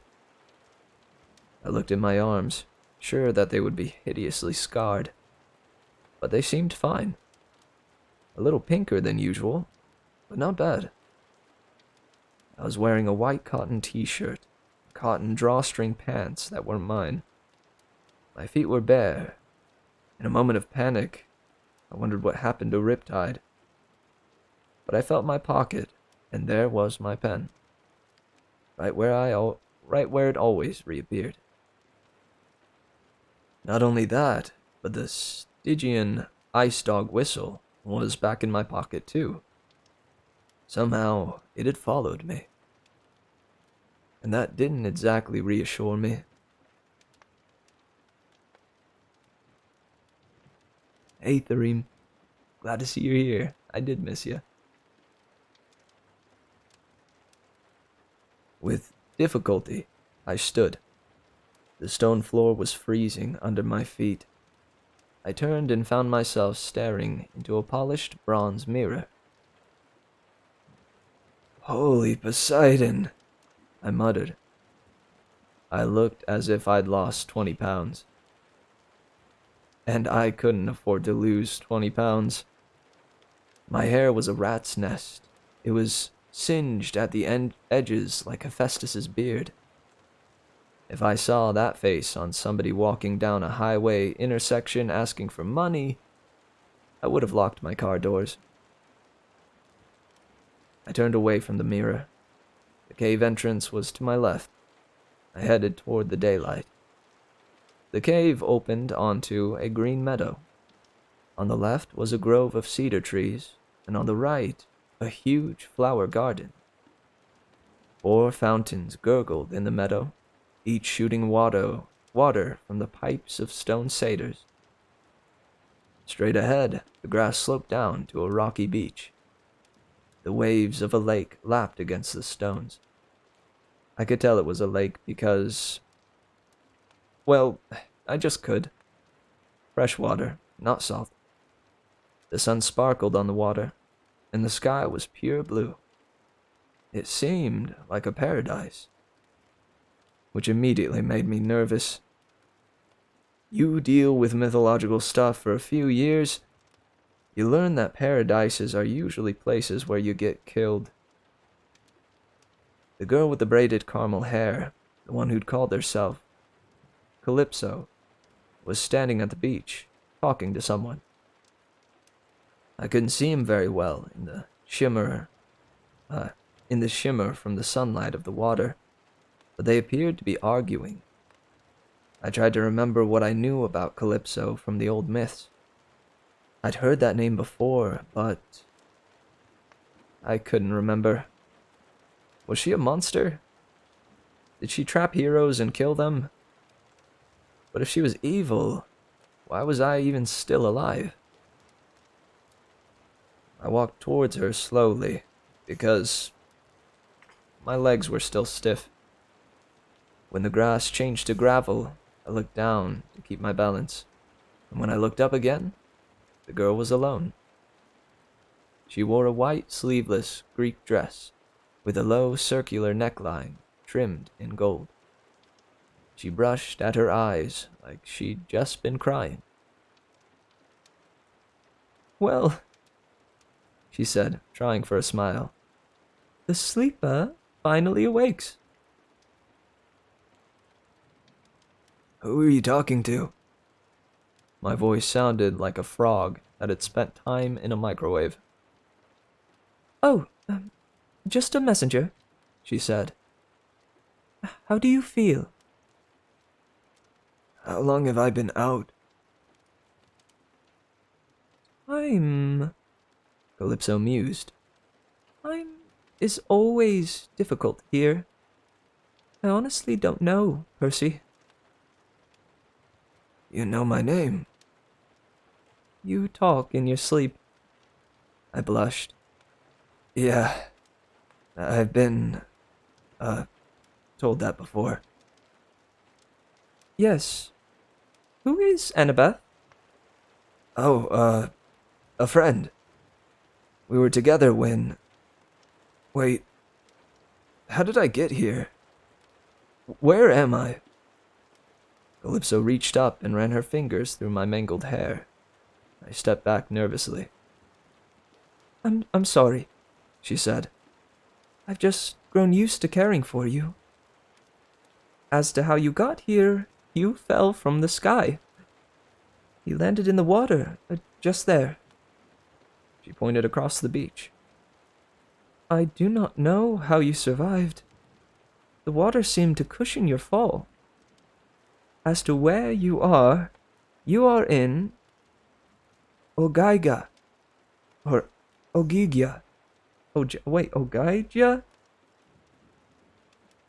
Ogaija. Ogigaya. Ogigaya. Oh, the pronunciation's here. Ogigia. Ogigia. She pronounced it like Ogigia. Is that near Mount St. Helens? I asked, because my geography was pretty terrible. Calypso laughed. It was a small, restrained laugh, like she found me really funny, but didn't want to embarrass me. She was cute when she laughed. "It isn't near anything, brave one," she said. "Ogigia is my phantom island. It exists by itself, anywhere and nowhere. You can heal here in safety. Never fear." But my friends... "Annabeth," she said. "And Grover and Tyson?" Yes, I said. I have to get back to them. They're in danger. She touched my face, and I didn't back away this time. "Rest first. You are no good to your friends until you heal." As soon as she said it, I realized how tired I was. You're not an evil sorceress, are you? She smiled coyly. "Why would you think that?" Well, I met Percy once. She had a pretty nice island, too. Except she liked to turn men into guinea pigs. Calypso gave me that laugh again. "I promise I will not turn you into a guinea pig." Or anything else. "I am no evil sorceress," Calypso said. "And I am not your enemy, brave one. Now rest. Your eyes are already closing." She was right. My knees buckled, and I would have landed face first in the gravel if Calypso hadn't have caught me. Her hair smelled like cinnamon. She was very strong, or maybe I was just really weak and thin. She walked me back to a cushioned bench by the fountain and helped me lie down.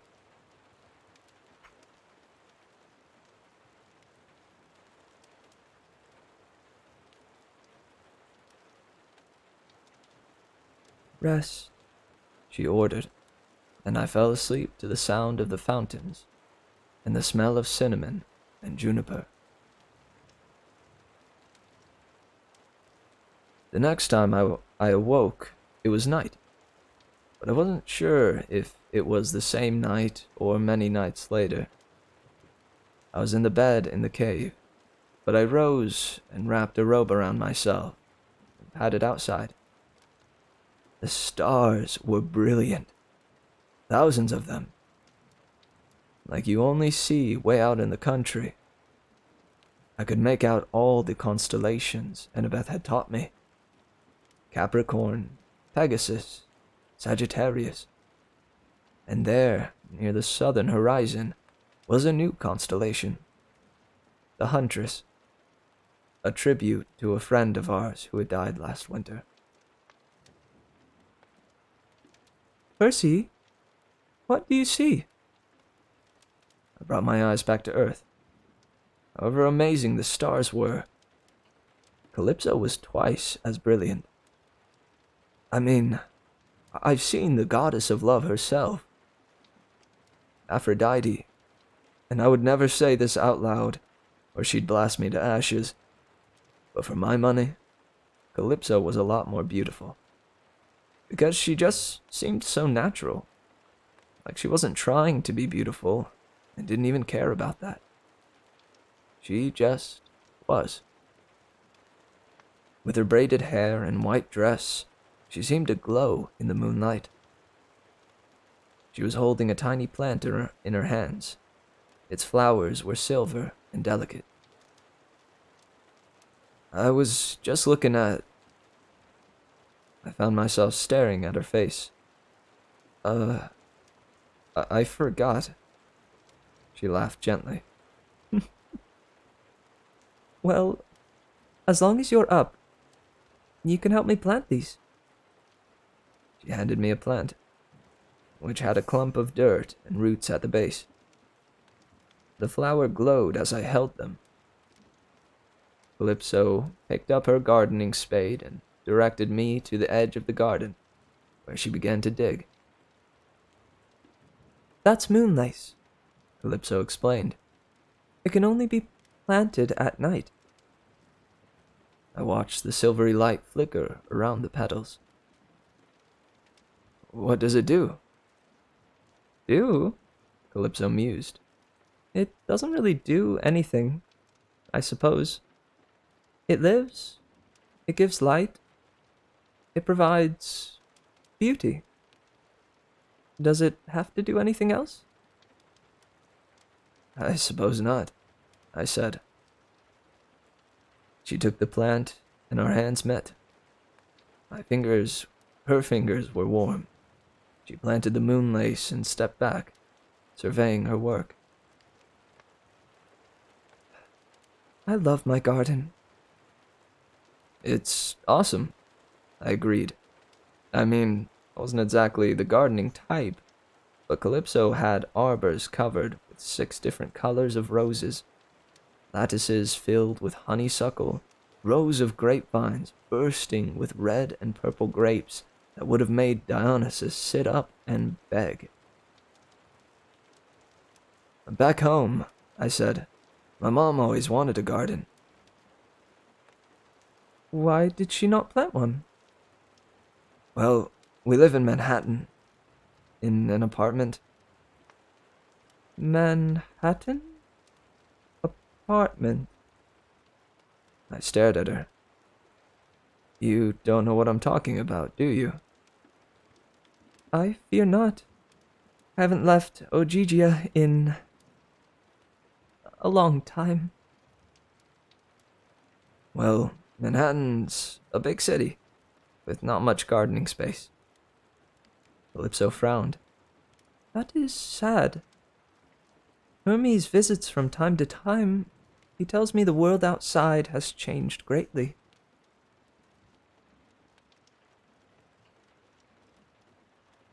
I did not realize it had changed so much you cannot have gardens. Why haven't you left your island? She looked down. It is my punishment. Why? What did you do? I? Nothing. But I'm afraid my father did a great deal. His name is Atlas. The name sent a shiver down my back. I'd met the Titan Atlas last winter, and it had not been a happy time. He tried to kill pretty much everyone I cared about. Still, I said hesitantly, it's not fair to punish you for what your father's done. I knew another daughter of Atlas. Her name was Zoe. She was one of the bravest people I'd ever met. Calypso studied me for a long time. Her eyes were sad. What is it? I asked. Are you healed yet, my brave one? Do you think you'll be ready to leave soon? What? I asked. I don't know. I moved my legs. They were still stiff. I was already getting dizzy from standing up for so long. You want me to go? Her voice broke. I'll see you in the morning. Sleep well. She ran off toward the beach. I was too confused to do anything but watch until she disappeared into the dark.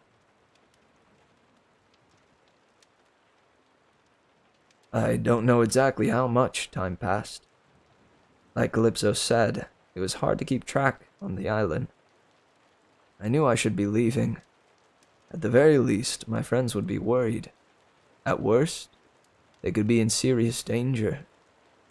I didn't even know if Annabeth had made it out of the volcano. I tried to use my empathy link with Grover several times, but I couldn't make contact. I hated not knowing if they were all right. On the other hand, I really was weak. I couldn't stay on my feet for more than a few hours. Whatever I'd done in Mount St. Helens had drained me like nothing else I'd ever experienced.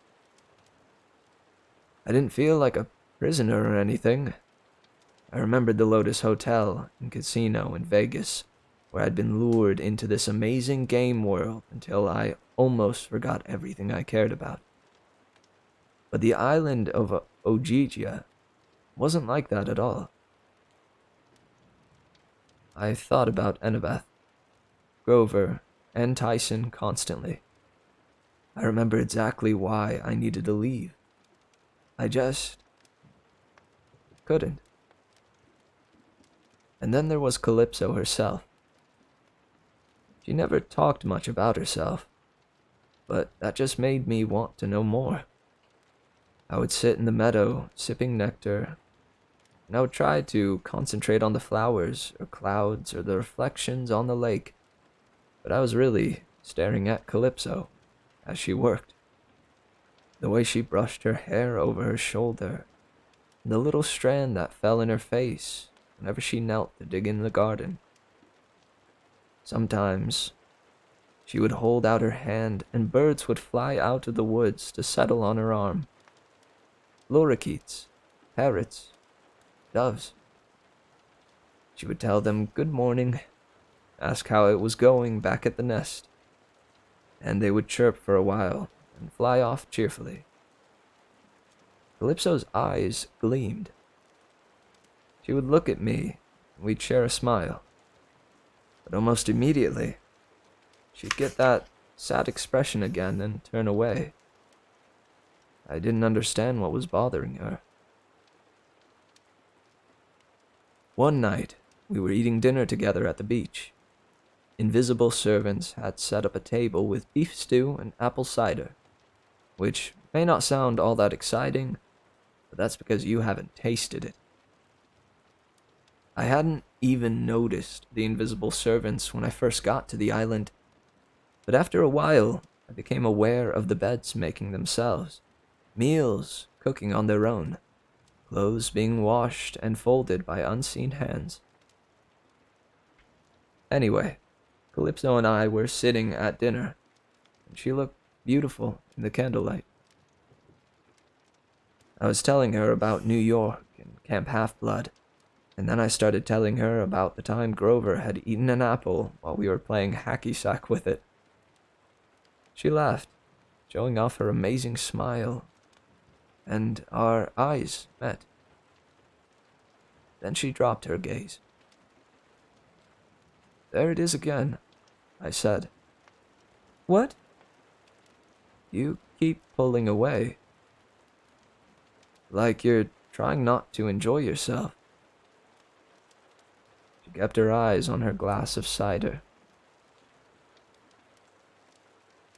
"As I told you, Percy, I have been punished. Cursed, as you might say." "How? Tell me. I want to help." "Don't say that. Please don't say that." "Tell me what the punishment is." She covered her half-finished stew with a napkin, and immediately an invisible servant whisked the bowl away. "Percy, this island, Ogygia, is my home, my birthplace. But it is also my prison. I'm under house arrest, I guess you would call it. I will never visit this Manhattan of yours, or anywhere else. I am alone here." "Because your father was Atlas." She nodded. "Gods do not trust their enemies, and rightly so. I should not complain. Some of the prisoners are not nearly as nice as mine. Or some of the prisons are not nearly as nice as mine." "But that's not fair," I said. "Just because you're related doesn't mean you support him. This other daughter I knew, Zoe Nightshade, she fought against him. She wasn't imprisoned." "But, Percy," Calypso said gently, "I did support him in the first war. He is my father." "What? But the Titans are evil." "Are they? All of them? All the time?" She pursed her lips. "Tell me, Percy. I have no wish to argue with you, but do you support the gods because they are good, or because they are your family?" I didn't answer. She had a point. Last winter, after Annabeth and I had saved Olympus, the gods had had a debate about whether or not they should kill me. That hadn't exactly been good. But still, I felt like I supported them because Poseidon was my dad. "Perhaps I was wrong in the war," Calypso said. "And in fairness, the gods have treated me well. They visit me from time to time. They bring me word of the outside world. But they can leave, and I cannot." "You don't have any friends?" I asked. "I mean, wouldn't anyone else live here with you? It's a nice place." A tear trickled down her cheek. "I promised myself I wouldn't speak of this. But..." She was interrupted by a rumbling sound somewhere out on the lake. A glow appeared on the horizon. It got brighter and brighter until I could see a column of fire moving across the surface of the water, coming towards us. I stood and reached for my sword. "What is that?" Calypso sighed. "A visitor." As the column of fire reached the beach, Calypso stood and bowed to it formally. The flames dissipated, and standing before us was a tall man in gray overalls and a metal leg brace, his beard and hair smoldering with fire. "Lord Hephaestus," Calypso said, "this is a rare honor." The fire god grunted. Calypso, beautiful as always. Will you excuse me, please, my dear? I need to have a word with our young Percy Jackson. Hephaestus sat down clumsily at the dinner table and ordered a Pepsi. The invisible servant brought him one, opened it too suddenly, and sprayed soda all over the god's work clothes. Hephaestus roared and spat a few curses and swatted the can away. Stupid servants, he muttered. Good automatons are what she needs. They never act up. Hephaestus, I said, what's going on? Is Annabeth? She's fine, he said. Resourceful girl, that one. Found her way back, told me the whole story. She worried, you know, worried sick. You haven't told her I'm okay? That's not for me to say, Hephaestus said. Everyone thinks you're dead. I had to be sure yous was coming back before I started telling everyone where you were. What do you mean? I said. Of course I'm coming back. Hephaestus studied me skeptically. He fished something out of his pocket. A metal disc the size of an iPod. He clicked a button and it expanded into a miniature bronze TV. On the screen was news footage of Mount St. Helens, a huge plume of fire and ash trailing into the sky. Still uncertain about further eruptions, the newscaster was saying, authorities have ordered the evacuation of almost 500,000 people as a precaution. Meanwhile, ash has fallen as far away as Lake Tahoe and Vancouver, and the entire Mount St. Helens area is closed to traffic within a 100-mile radius. While no deaths have been reported, minor injuries and illnesses include... Hephaestus switched it off. You caused quite an explosion. I stared at the blank bronze screen. 500,000 people evacuated? Injuries? Illness? What had I done? The Telkines were scattered, the god told me. Some vaporized. Some got away, no doubt. I don't think they'll be using my forge anytime soon. On the other hand, neither will I. The explosion caused Typhon to stir in his sleep. We'll have to wait and see. I couldn't release him, could I? I mean, I'm not that powerful. The god grunted. Not that powerful, eh? Could have fooled me. You're the son of the earth, Shaker, lad. You don't know your own strength. That's the last thing I wanted him to say. I hadn't been in control of myself in that mountain. I'd released so much energy I'd almost vaporized myself. Drained all the life out of me. Now I found out I'd nearly destroyed the Northwest U.S. and almost woken the most horrible monster ever imprisoned by the gods. Maybe I was too dangerous. Maybe it was safer for my friends to think I was dead. What about Grover and Tyson? I asked. Hephaestus shook his head. No word, I'm afraid. I suppose the Labyrinth has him. So what am I supposed to do? Hephaestus winced. Don't ever ask an old cripple for advice, lad. But I'll tell you this. You met my wife? Aphrodite. That's her. She's a tricky one, lad. Be careful of love. It'll twist your brain around and leave you thinking up is down and right is wrong. I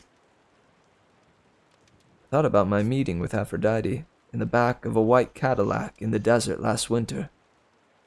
She told me that she had taken a special interest in me, and she'd been making things hard for me in the romance department just because she liked me. Is this part of her plan? I asked. Did she land me here? Possibly. Hard to say with her. But if you decide to leave this place, and I don't say what's right or wrong, then I promise you an answer to your quest. I promised you the way to Daedalus. Well, now, here's the thing. It has nothing to do with Ariadne's string. Not really. Sure, the string works. That's what the Titan's army will be after. But the best way through the maze... Theseus had a princess's help. And the princess was a regular mortal. Not a drop of god blood in her. But she was clever. She could see, lad. She could see very clearly.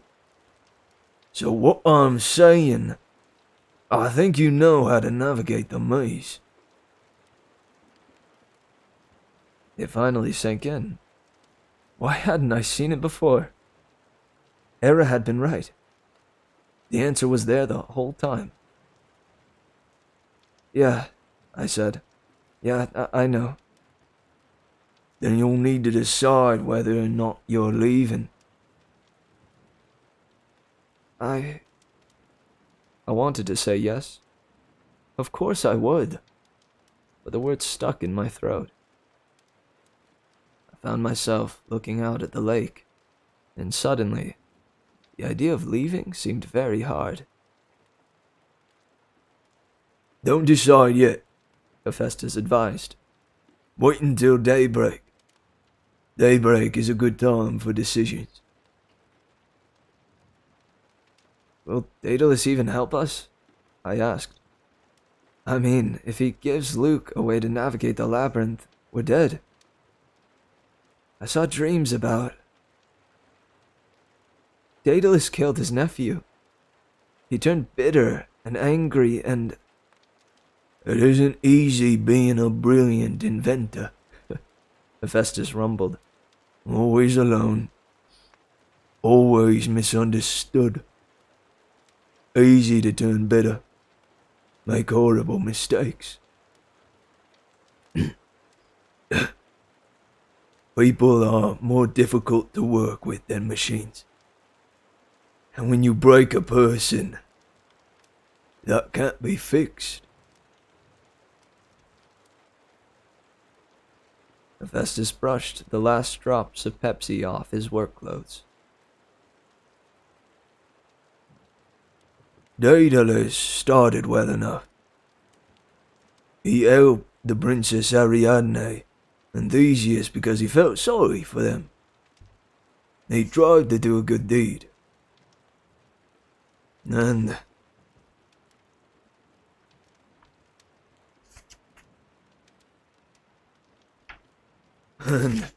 everything in his life went bad because of it. Was that fair? The god shrugged. I don't know if Daedalus will help you, lad. But don't judge someone until you stood at his forge and worked with his hammer, eh? I'll try. Hephaestus stood. Goodbye, lad. You did well destroying the Talkines. I'll always remember you for that. Sounded very final, that goodbye. Then he erupted into a column of flame, and the fire moved over the water, heading back to the outside world. I walked along the beach for several hours. When I finally came back to the meadow, it was very late. Maybe 4 or 5 in the morning. But Calypso was still in her garden, tending the flowers by starlight. Her moon-lace gown, silver, and the other plants responded to the magic. Oh, her moonlace glowed silver, and the other plants responded to the magic, glowing red and yellow and blue. He has ordered you to return, Calypso guessed. Well, not ordered. He gave me a choice. Her eyes met mine. I promised I would not offer. Offer what? For you to stay? Stay, I said. Like, forever? You would be immortal on this island, she said quietly. You would never age or die. You could leave the fight to the others, Percy Jackson. You could escape your prophecy. I stared at her, stunned. Just like that. She nodded. Just like that. But my friends. Calypso rose and took my hand. Her touch sent a warm current through my body. You asked about my curse, Percy. I did not want to tell you. The truth is, the gods send me companionship from time to time. Every 1,000 years or so, they allow a hero to wash up on my shores. Someone who needs help. I tend to him and befriend him. But it is never random. The fates make sure that the sort of hero they send. Her voice trembled, and she had to stop. I squeezed her hand tighter. What? What have I done to make you sad? They send a person who can never stay, she whispered. Who can never accept my offer of companionship for more than a little while. They send me a hero I can't help. Just the sort of person I can't help falling in love with. The night was quiet, except for the gurgle of the fountains and the wave lapping on the shore. It took me a long time to realize what she was saying. Me? I asked. If you could see your face. She suppressed a smile, though her eyes were still teary. Of course you. That's why you've been pulling away all this time? I tried very hard, but I can't help it. The fates are cruel. They sent me you, my brave one, knowing that you would break my heart. But I'm just me. It is enough, Calypso promised. I told myself I would not even speak of this. I would let you go without my even offering. But I can't. Suppose the fates knew that too. You could stay with me, Percy. I'm afraid that is the only way you could help me. I stared at the horizon. The first red streaks of dawn were lightening the sky. I could stay here forever, disappear from the earth. I could live with Calypso, with invisible servants tending to my every need. We could grow flowers in the garden, and talk to songbirds, and walk on the beach under perfect blue skies. No war, no prophecy, no more taking sides. I can't, I told her. She looked down sadly. I would never do anything to hurt you, I said. My friends need me. I know how to help them now. I have to get back. She picked a flower from her garden, a sprig of silver moonlace. Its glow faded as the sunrise came up. Daybreak is a good time for decisions, Hephaestus had said. Calypso tucked the flower into my t-shirt pocket. She stood on her tiptoes, kissed me on the forehead, like a blessing. And come to the beach, my hero, and we will send you on your way. The raft was a 10-foot square of logs lashed together with a pole for a mast and a simple white linen sail. It didn't look like it would be very seaworthy or lakeworthy. This will take you wherever you desire, Calypso promised. It is quite safe. I took her hand, but she let it slip out of mine. Maybe I can visit you, I said. She shook her head. No man ever finds Orgygia twice, Percy. When you leave, I will never see you again. But, go, please. Her voice broke. The fates are cruel, Percy. Just remember me.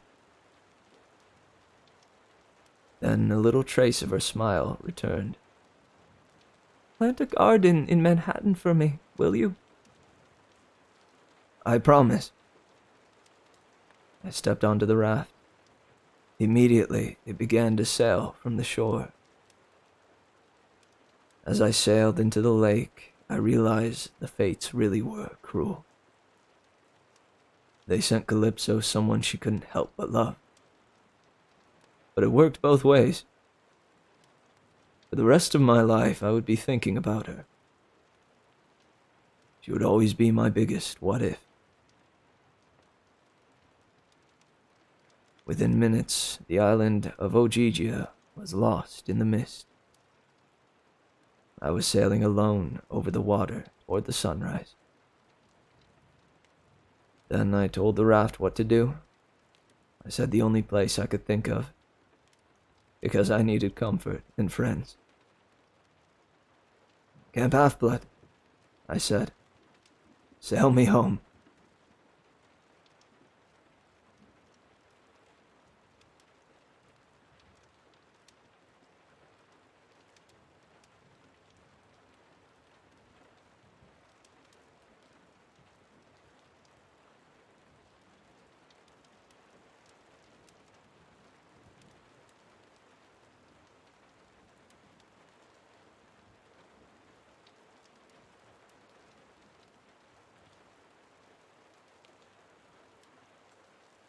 I'm a sucker.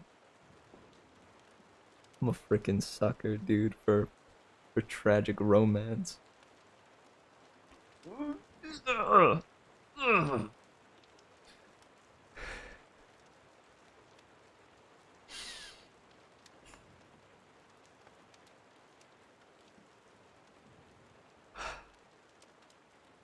That's such a good chapter. God.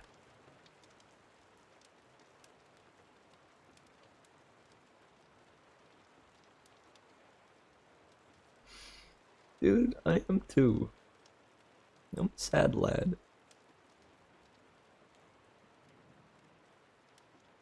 'Cause the thing is, it's a rock in a hard place kind of thing. Right? If he stayed, or if he went, he'd still be left with his biggest what if.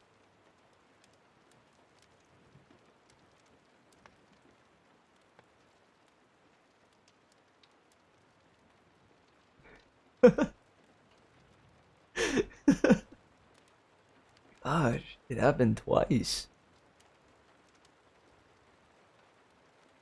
Well, you never know what life will hand you.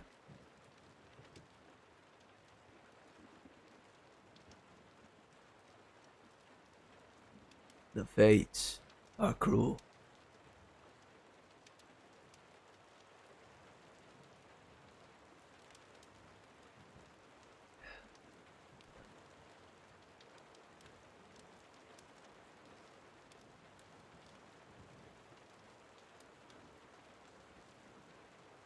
Yeah, dude. He just wants love. Forced to live forever. Or an eternity. Going through the same heartbreak every 1,000 years. Enough time for her to forget about it and finally move on, certainly. And have it hurt just as much as it did the last time.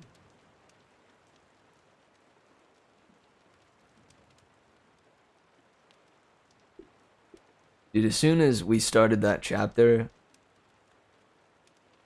or as soon as I started reading that chapter, I remembered what happened. Which is kind of good, because I anticipated the emotion it would drum up in me, and thus, you know, how I wanted to deliver the lines and such, but gosh, I was kind of hesitant once I realized what the chapter I was about to get into was about.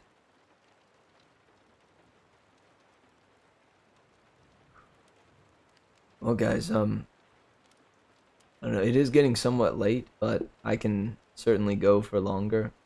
And I did plan on reading another chapter. But if we were going to read another one, I gotta jump right into it.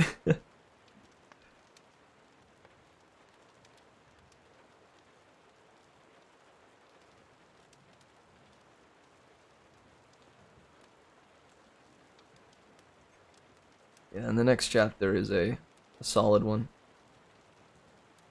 Solid 25 pages.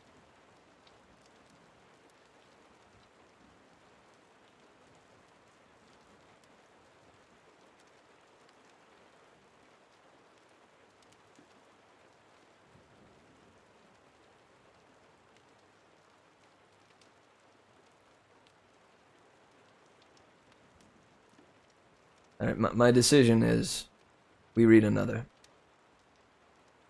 Or I read another.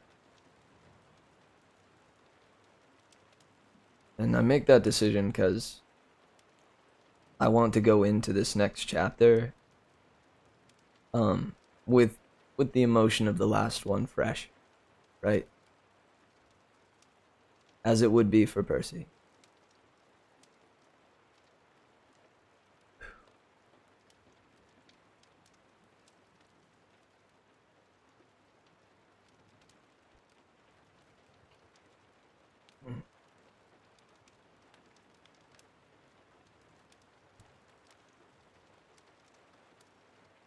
"13. We hire a new guide.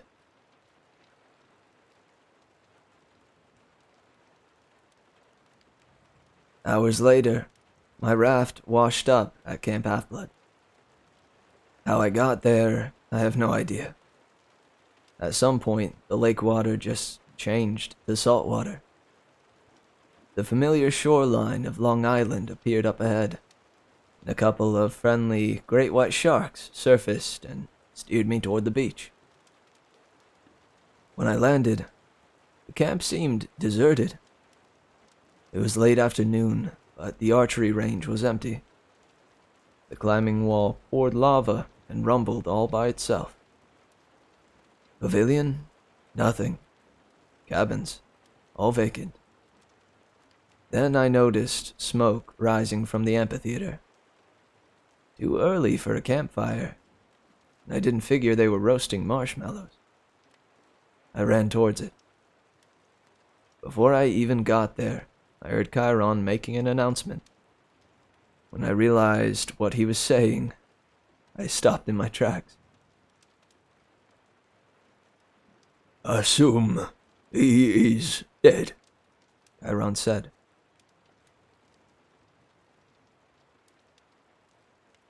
After so long a silence, it is unlikely our prayers will be answered. I've asked his best surviving friend to do the final honor. I came up on the back of the amphitheater. Nobody noticed me. They were all looking forward, watching as Annabeth took a long green silk burial cloth, embroidered with a trident, and set it on the flames. They were burning my shroud. Annabeth turned to face the audience. She looked terrible. Her eyes were puffy from crying, but she managed to say, "He was probably the bravest friend I've ever had.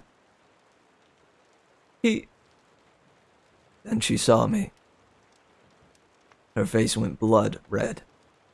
"He's right there!" Heads turned. People gasped. Percy! Beckendorf grinned.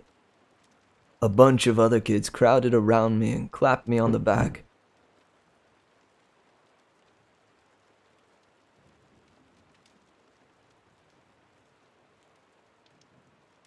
I heard a few curses from the Ares cabin, but Clarice just rolled her eyes, like she couldn't believe I'd had the nerve to survive. Chiron cantered over, and everybody made way for him. Well, he sighed with obvious relief. I don't believe I've ever been happier to see a camper return. But you must tell me.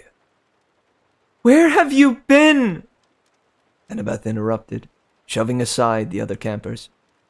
I thought she was going to punch me, but instead, she hugged me so fiercely she nearly cracked my ribs. The other campers fell silent. Annabeth seemed to realize she was making a scene and pushed me away. I thought you were dead, seaweed brain. I'm sorry, I said. I got lost. Lost? She yelled.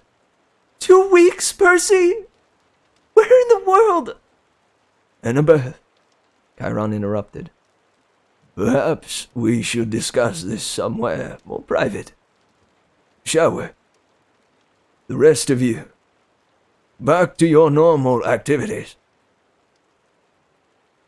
Without waiting for us to protest, he picked up Annabeth and me as easily as if we were kittens, slung us both onto his back, and galloped off towards the big house.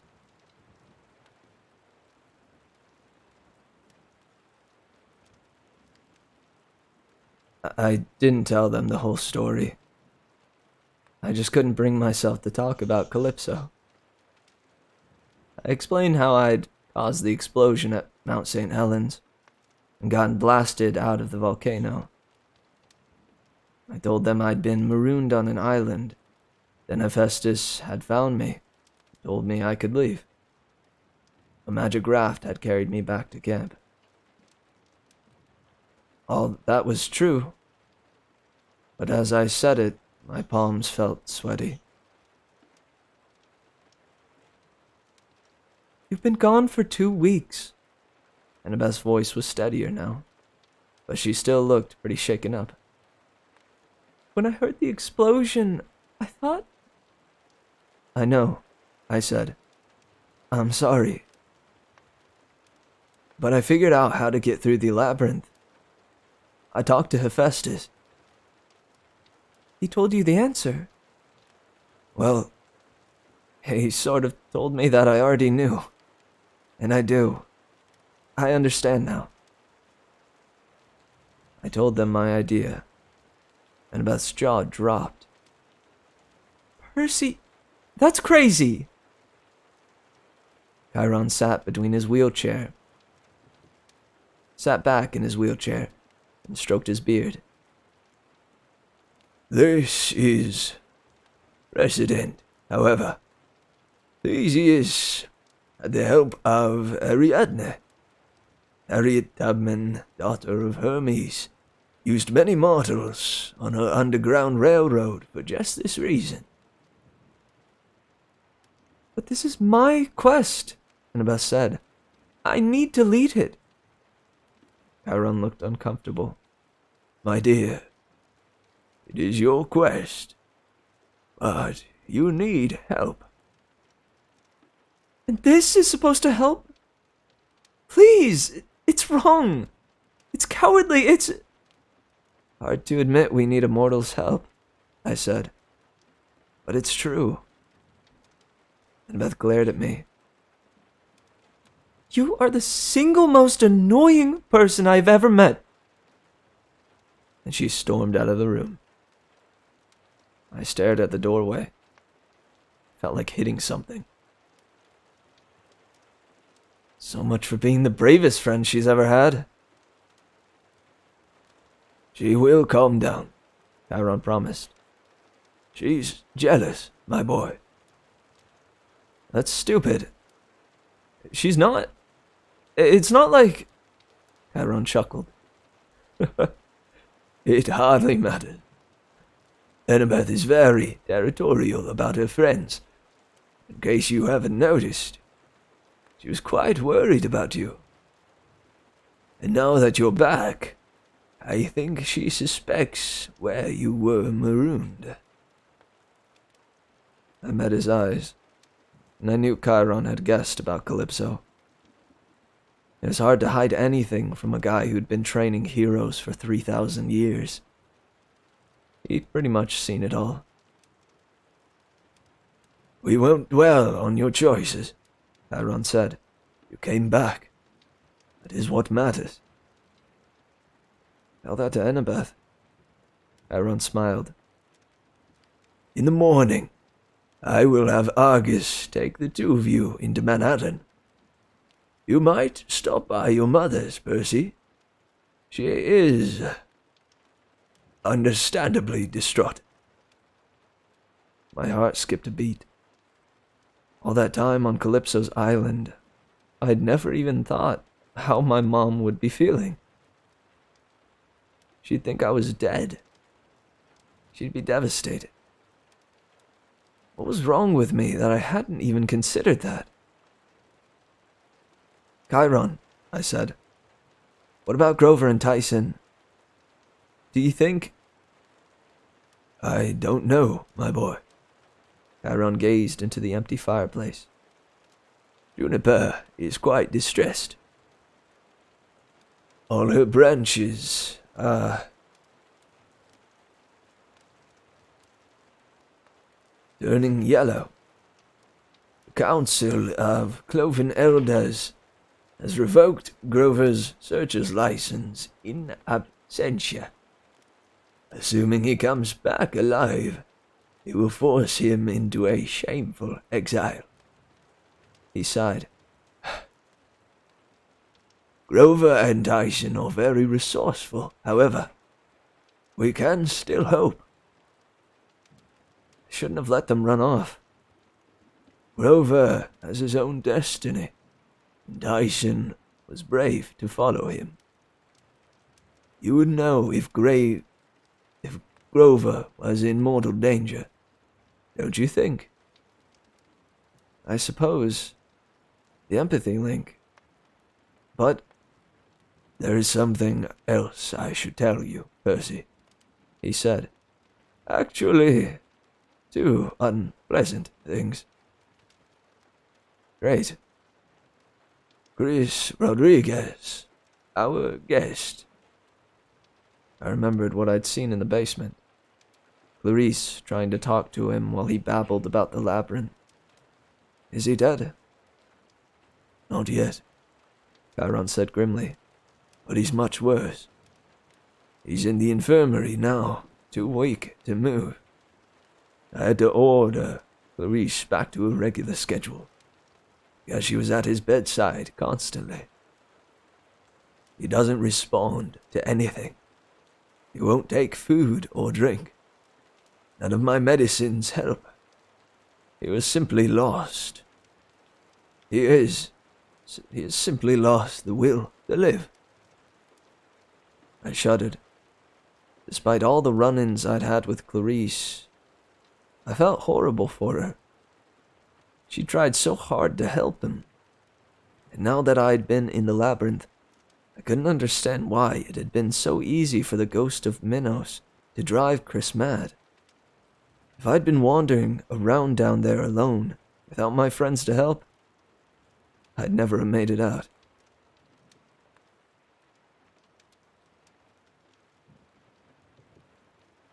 I'm sorry to say, Chiron continued, the other news is less pleasant still. Quintus has disappeared. Disappeared? How? 3 nights ago, he slipped into the labyrinth.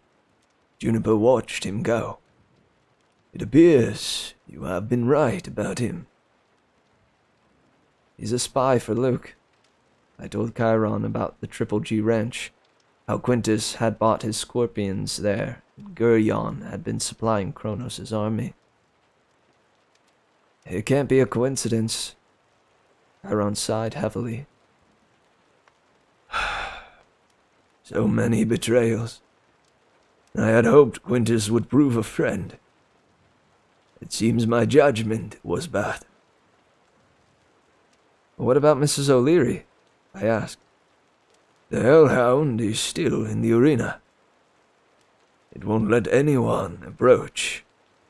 I did not have the heart to force it into a cage, or destroy it. Quintus wouldn't just leave her.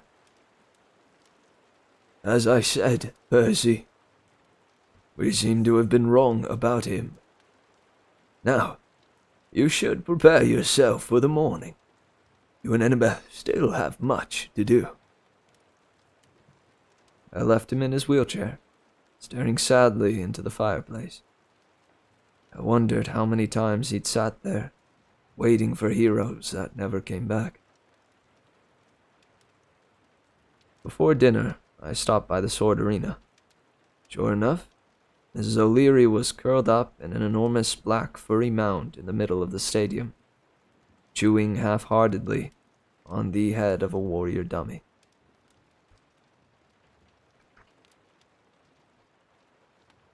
When she saw me, she barked and came bounding towards me.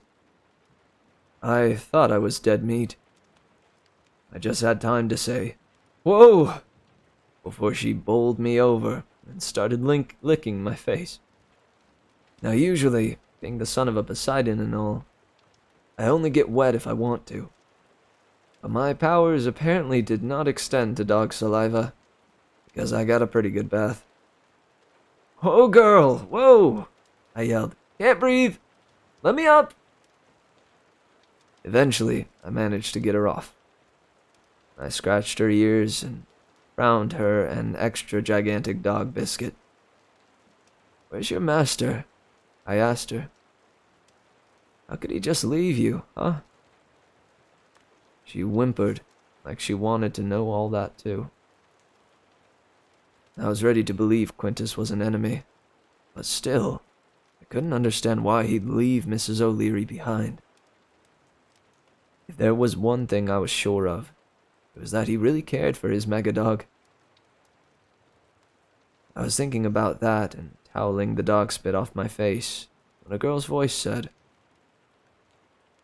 "You're lucky she didn't bite your head off." Reese was standing on the other end of the arena, with her sword and shield. "Came here to practice yesterday," she grumbled. "Dog tried to chew me up." She's an intelligent dog, I said. Honey. She walked towards us. Mrs. O'Leary growled, but I patted her on the head and calmed her down. Stupid hellhound, Clarice said. Not going to keep me from practicing. I heard about Chris, I said. I'm sorry. Clarice paced a circle around the arena. When she came to the nearest dummy, she attacked viciously, chopping its head off with a single blow and driving her sword through its guts. She pulled the sword out and kept walking. Yeah, well, sometimes things go wrong. Her voice was shaky. Heroes get hurt. They die. And the monsters just keep coming back. She picked up a javelin and threw it across the arena. It nailed the dummy straight between the eye holes of its helmet. She had called Chris a hero, like he had never gone to the Titan's side. It reminded me of the way Annabeth sometimes talked about Luke. I decided not to bring that up. Chris was brave, I said. I hope he gets better. She glared at me, as if I were her next target. Mrs. O'Leary growled. Do me a favor, Clarice told me. Yeah, sure. If you find Daedalus, don't trust him. Don't ask him for help. Just kill him. Clarice, because anybody who can make something like the Labyrinth, Percy, that person is evil. Plain evil. For a second, she reminded me of Eurytion the cowherd, her much older half-brother. She had the same hard look in her eyes, as if she'd been used for the past 2,000 years, and was getting tired of it. She sheathed her sword. Practice time is over. From now on, it's for real.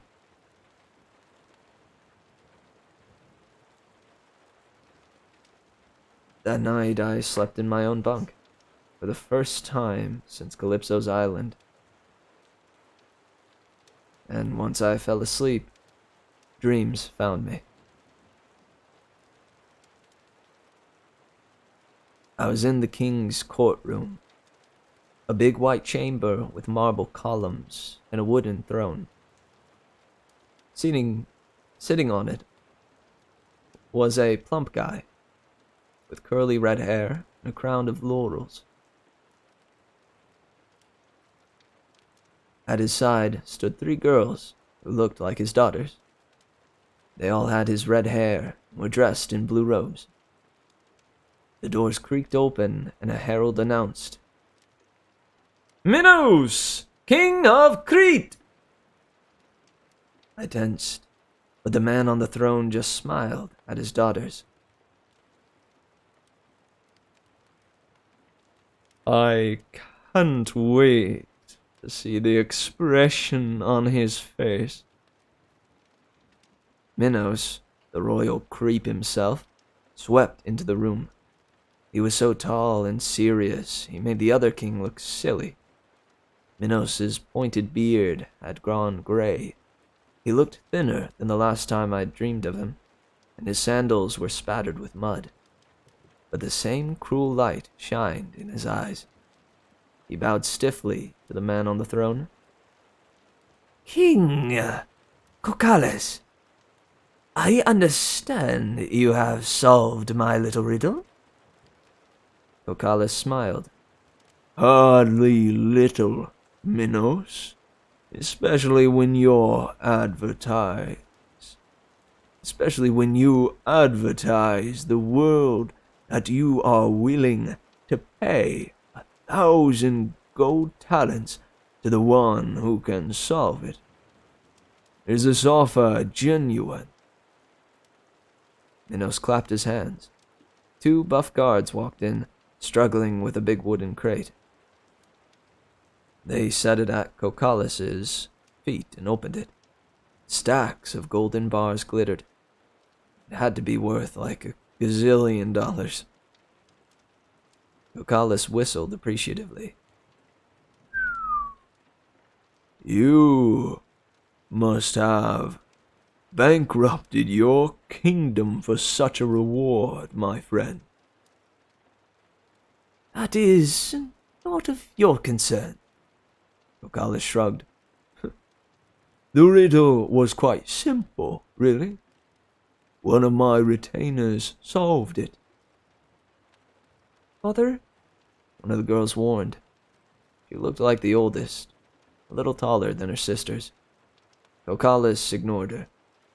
He took a spiral seashell from the folds of his robes. A silver string had been threaded through it, so it hung like a huge bead on a necklace. Minos stepped forward and took the shell. One of your retainers, you say? How did he thread the string without breaking the shell? He used an ant, if you can believe it, tied a silk string to the little creature, and coaxed it through the shell by putting honey at the far end. Ingenious man, Minos said. Oh, indeed. My daughter's tutor. They are quite fond of him. Minos's eyes turned cold. I would be careful of that. I wanted to warn Kokalis. Don't trust this guy. Throw him in a dungeon with some man-eating lions or something. But the red-headed king just chuckled. Not to worry, Minos. My daughters are wise beyond their years. Now, about my gold. Yes, Minos said. But you see, the gold is for the man who solved the riddle. And there can only be one such man. You are harboring Daedalus. Kokalis shifted uncomfortably on his throne. How is it that you know his name? He is a thief, Minos said. He once worked in my court, Kokalis. He turned my own daughter against me. He helped an usurper make a fool of me in my own palace. And then he escaped justice. I have been pursuing him for 10 years. I knew nothing of this. But I have offered the man my protection. He has been a most useful. I offer you a choice, Minos said. Turn over the fugitive to me, and this gold is yours. Or risk making me your enemy. You do not want Crete as your enemy. Kokalis paled. I thought it was stupid for him to look so scared in the middle of his own throne room. He should have summoned his army or something. Minos only had 2 guards, but Kokalis just sat there sweating on his throne. Father, his oldest daughter said, you can't. Silence, Aeria. Kokalis twisted his beard. He looked again at the glittering gold. This pains me, Minos. The gods do not love a man who breaks his oath of hospitality. The gods do not love those who harbor criminals either. Kokalis nodded. Very well. You shall have your man in chains. Father! Aelia said again. Then she caught herself and changed her voice to a sweeter tone. At least let us feast our fine guest first.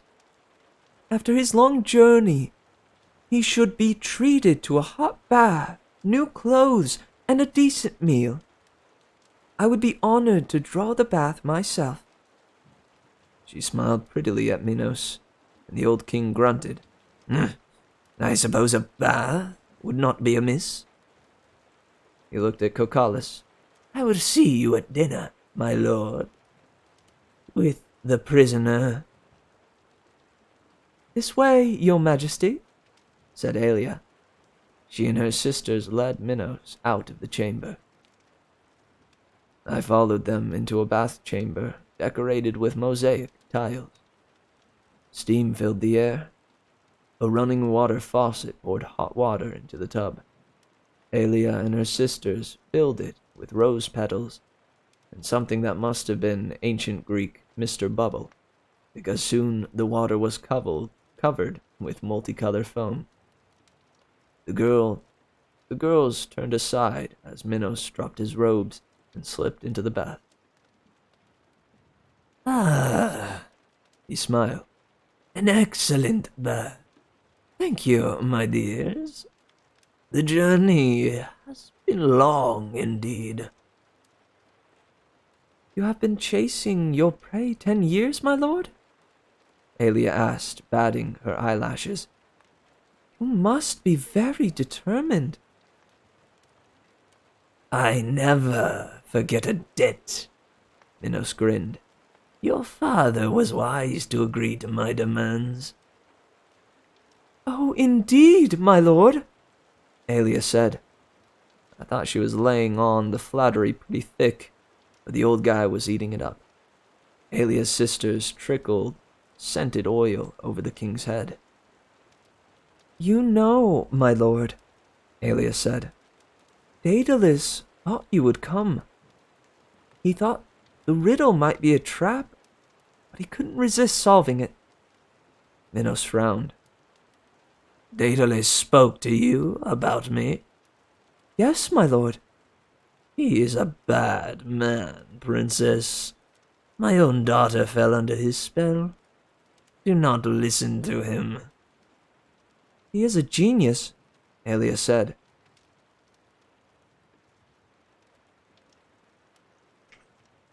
And he believes a woman is just as smart as a man. He was the first to ever teach us as if we had minds of our own. Perhaps your daughter felt the same way? Minos tried to sit up, but Aelia's sisters pushed him back into the water. Aelia came up behind him. She held 3 tiny orbs in her palm. At first, I thought they were bath beads, but she threw them in the water, and the beads sprouted bronze threads that began wrapping around the king, tying him up at the ankles, binding his wrists to his sides, encircling his neck. Even though I hated Minos, it was pretty horrible to watch. He thrashed and cried out, but the girls were much stronger. Soon he was helpless, lying in the bath with his chin just above the water. The bronze strands were still wrapping around him like a cocoon, tightening across his body. What do you want? Minos demanded. Why do you do this? Aelia smiled. Daedalus has been kind to us, your majesty, and I do not like you threatening our father. You tell Daedalus, Minos growled. You tell him I will hound him even after death. If there is any justice in the underworld, my soul will haunt him for eternity. Brave words, your majesty, Aelia said. I wish you fine luck in finding your justice in the underworld. And with that, the bronze threads wrapped around Minos' face, making him a bronze mummy. The door of the bathhouse opened. Daedalus stepped in, carrying a traveler's bag. He'd trimmed his hair short. His beard was pure white. He looked frail and sad, but he reached down and touched the mummy's forehead. The threads unraveled and sank to the bottom of the tub. There was nothing inside them. It was as if King Minos had just dissolved. A painless death, Daedalus mused. More than he deserved. Thank you, my princess. Aelia hugged him. cannot stay here, teacher. When our father finds out... Yes, Daedalus said. I fear I have brought you trouble. Oh, do not worry for us. Father will be happy enough taking that old man's gold. And Crete is a very long way away. But he will blame you for Minos' death. You must flee to somewhere safe. Somewhere safe, the old man repeated. For years, I have fled from kingdom to kingdom, looking for somewhere safe. I fear Minos told the truth. Death will not stop him from hounding me. There is no place under the sun that will harbor me. Once word of this crime gets out. Then where will you go? Aelia said. A place I swore never to enter again, Daedalus said. My prison may be my only sanctuary. I do not understand, Aelia said. It is best you did not. But what of the underworld? One of her sisters asked. Terrible judgment will await you. Every man must die. Perhaps, Daedalus said. Then he brought a scroll from his traveling bag, the same scroll I'd seen in my last dream with his nephew's notes. Or perhaps not. He patted Aelia's shoulder, then blessed her with his sisters, then blessed her and her sisters.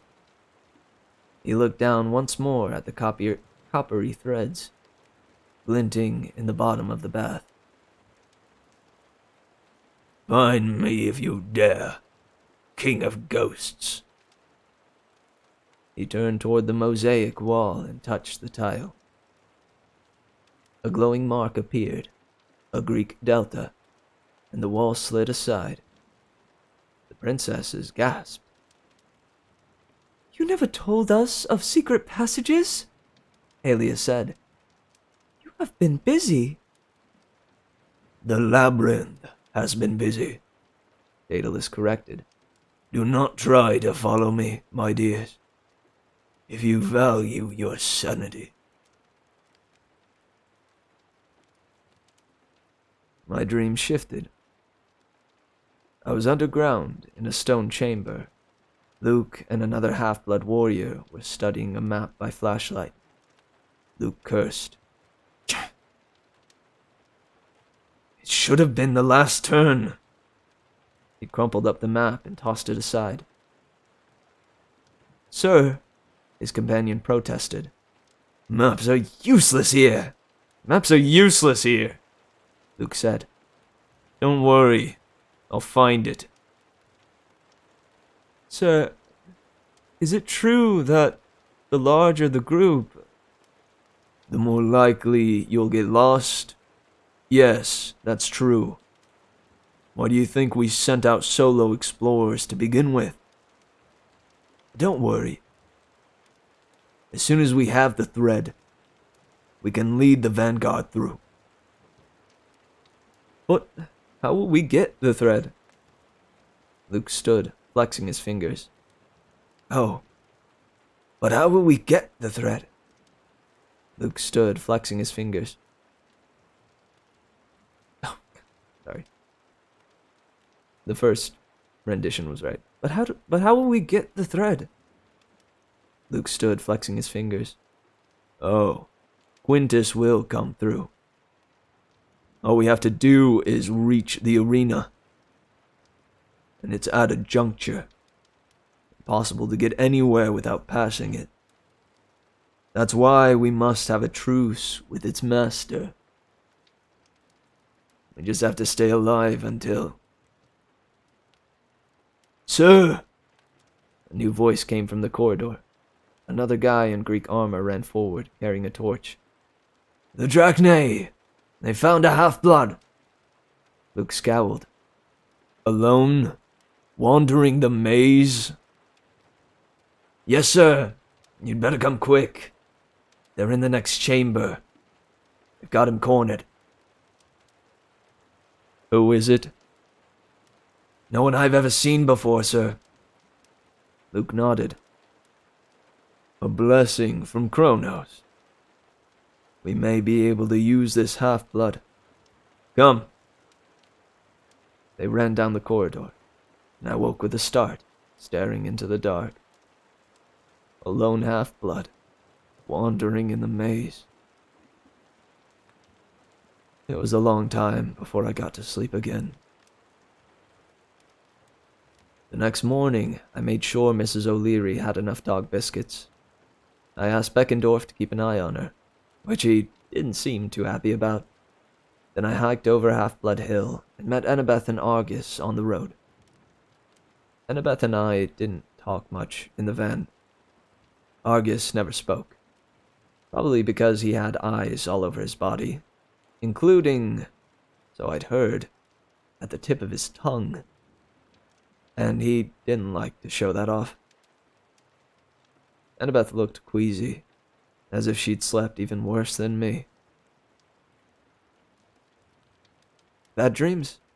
I asked at last. She shook her head. An iris message from Eurytion. Eurytion? Is something wrong with Nico?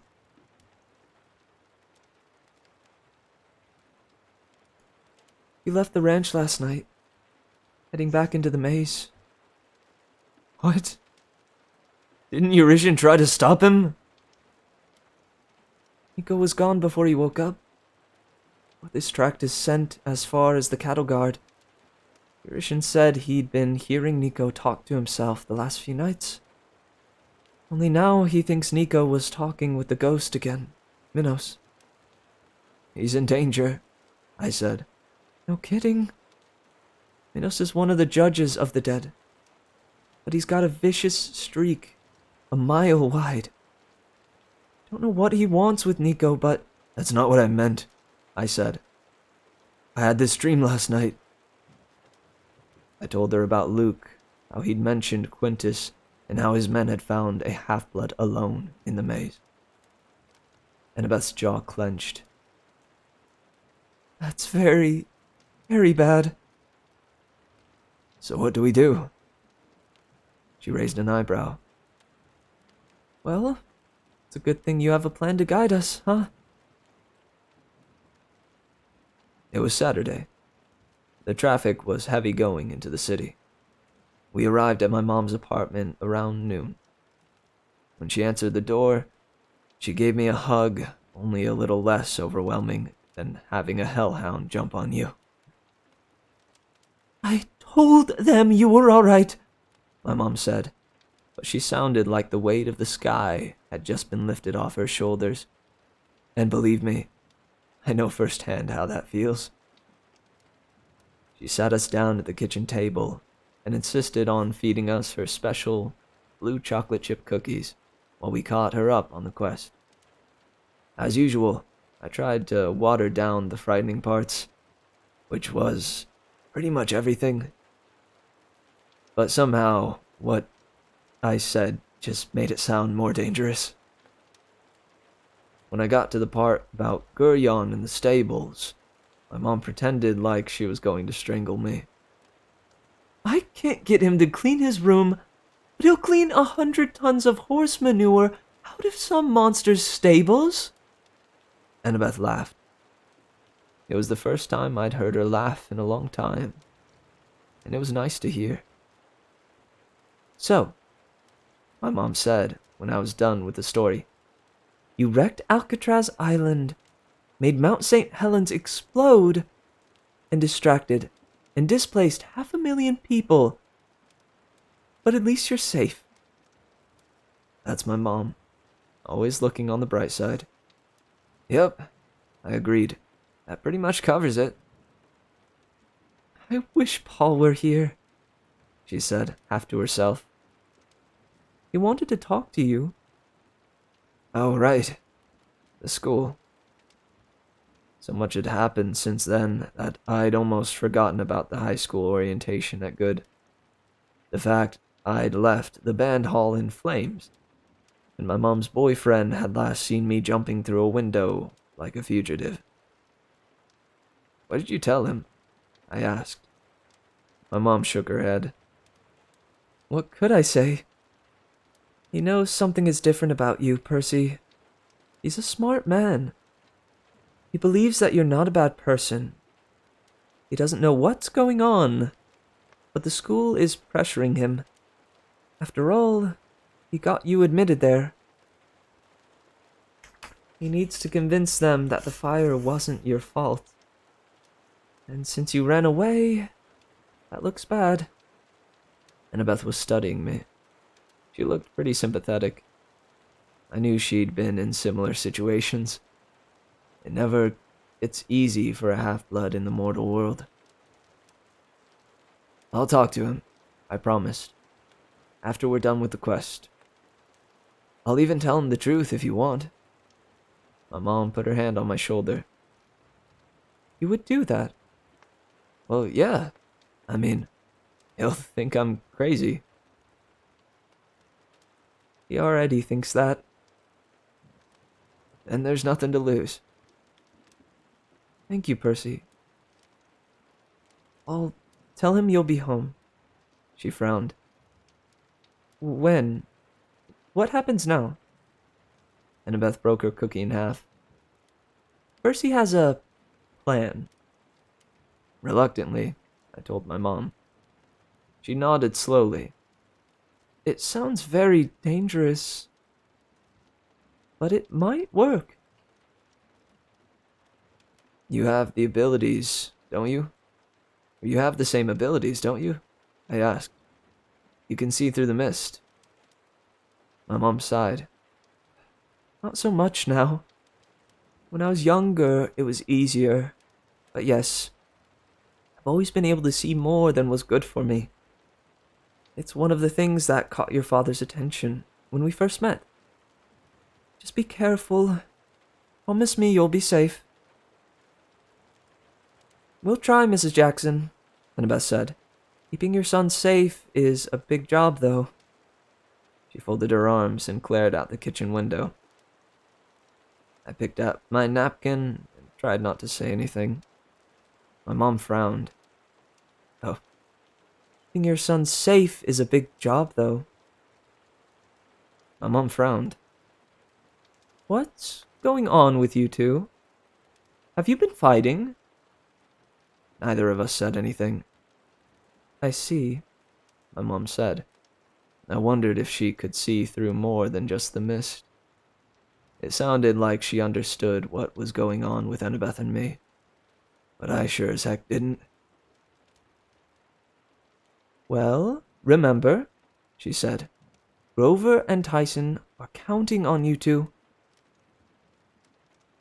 "I know," Annabeth and I said at the same time, which embarrassed me even more.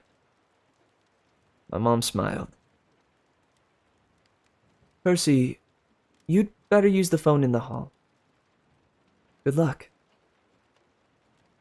I was relieved to get out of the kitchen, even though I was nervous about what I was about to do. I went to the phone and placed the call.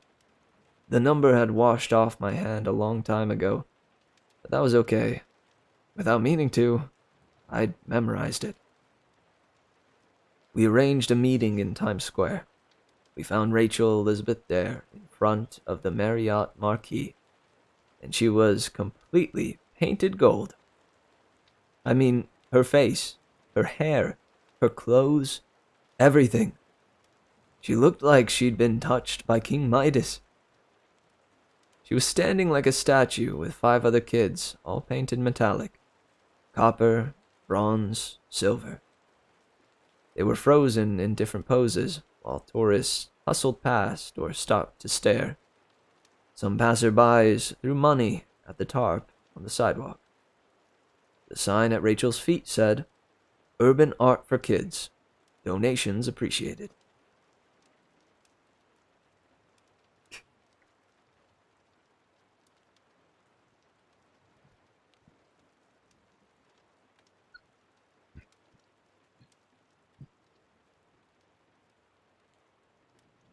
Bleh.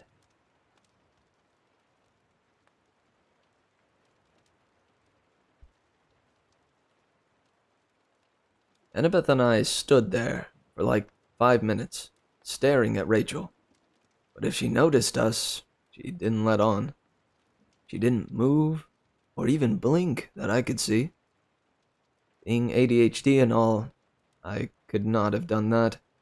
Standing still that long would have driven me crazy. It was weird to see Rachel in gold, too. She looked like a statue of somebody famous, an actress or something. Only her eyes were normal green. Maybe if we push her over, Annabeth suggested. I thought that was a little mean, but Rachel didn't respond. After another few minutes, a kid in silver walked up from the hotel taxi stand, where he'd been taking a break. He took a pose like he was lecturing the crowd, right next to Rachel. Rachel unfroze and stepped off the tarp. "Hi, Percy," she grinned. "Good timing. Let's get some coffee." We walked down to a place called Java Moose on West 43rd. Rachel ordered an espresso extreme, kind of stuff Grover would like. Annabeth and I got fruit smoothies, and we sat at a table right under the stuffed moose. Nobody even looked twice at Rachel in her golden outfit. "So?" she said. "It's Annabelle, right?" "Annabeth," Annabeth corrected. "Do you always dress in gold?" "Not usually," Rachel said. "We're raising money for our group. We do volunteer art projects for elementary kids, 'cause they're cutting art from the schools, you know. We do this once a month. Take in about $500 on a good weekend. But I'm guessing you don't want to talk about that." "You're a half-blood too?" "Shh," Annabeth said, looking around. "Just announce it to the world, how about?" "Okay."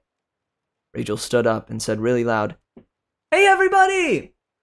These two aren't human. They're half Greek god."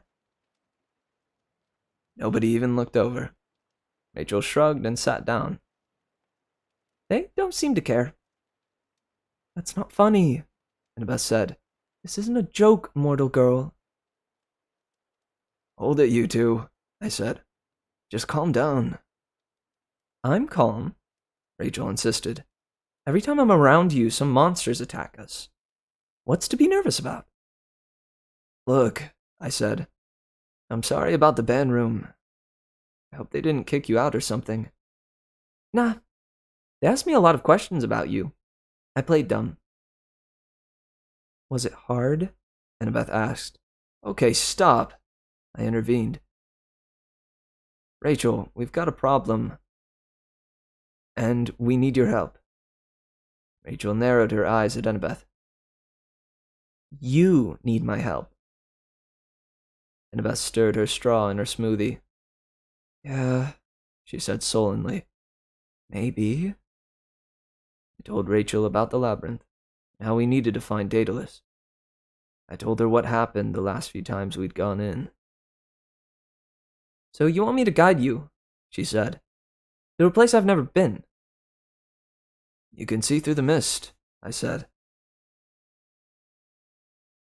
"Just like Ariadne. I'm betting you can see the right path. The labyrinth won't be able to fool you as easily." "And if you're wrong?" "Then we'll get lost. Either way, it'll be dangerous. Very, very dangerous." "I could die?" "Yeah." "I thought you said monsters don't care about mortals. That sword of yours—" "Yeah," I said. "The celestial bronze doesn't hurt mortals. Most monsters would ignore you. But Luke, he doesn't care. He'll use mortals, demigods, monsters, whatever.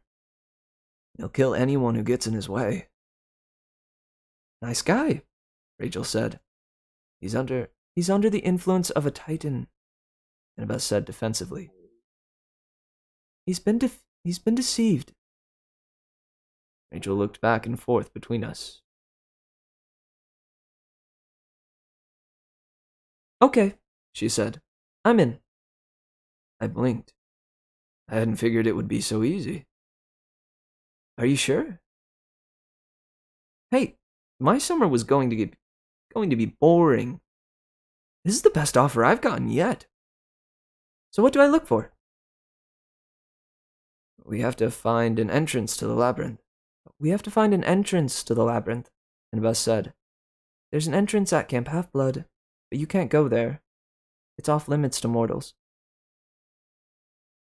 She said mortals like it was some sort of terrible condition. But Rachel just nodded. Okay. What does an entrance to the labyrinth look like? It could be anything, Annabeth said. Section of a wall, a boulder, a doorway, a sewer entrance. But it would have the mark of Daedalus on it, a Greek delta glowing in blue. Like this? Rachel drew the symbol delta in the water on our table. That's it, Annabeth said. You know Greek? No, Rachel said. She pulled a big blue plastic hairbrush from her pocket and started brushing the gold out of her hair. Let me get changed. You'd better come with me to the Marriott. Why? Annabeth asked. Because there's an entrance like that in the hotel basement, where we store our costumes. It's got the mark of Daedalus.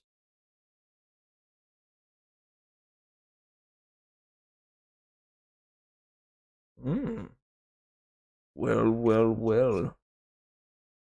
Dude, Annabeth frickin' does not like Rachel Elizabeth Dare. I think Rachel is a hoot.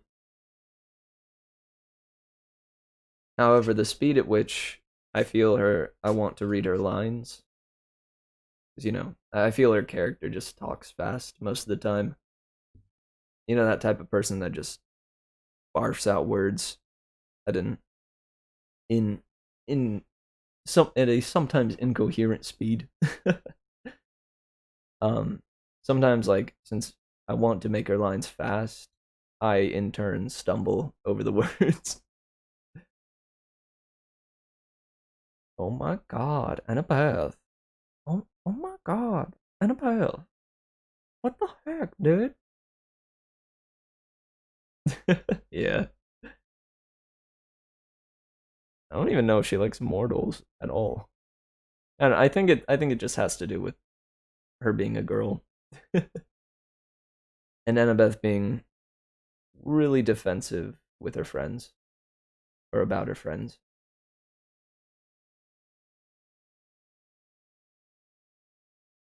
Man, some good chapters. When I was younger, I kind of wanted to do that whole statue thing. Dude, someone tweeted that excerpt where Rachel is like, I played dumb. And Annabeth was like, was it hard? And the tweeter was like, dang!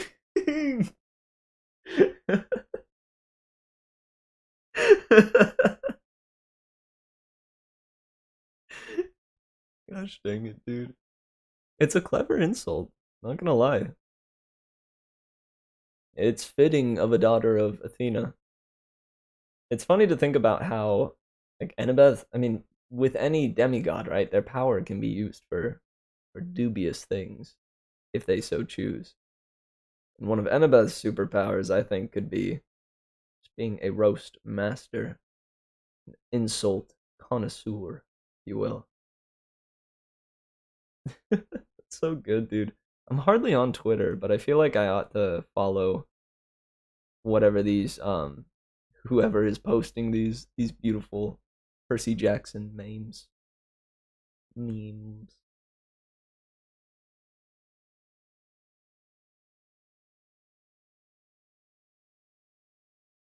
Nice. The atmosphere was nice tonight. I think the audio wasn't clipping or anything like that.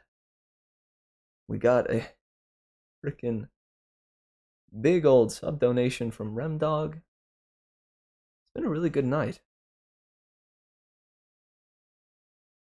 So let's think back to what all happened in these chapters. So they met Hephaestus.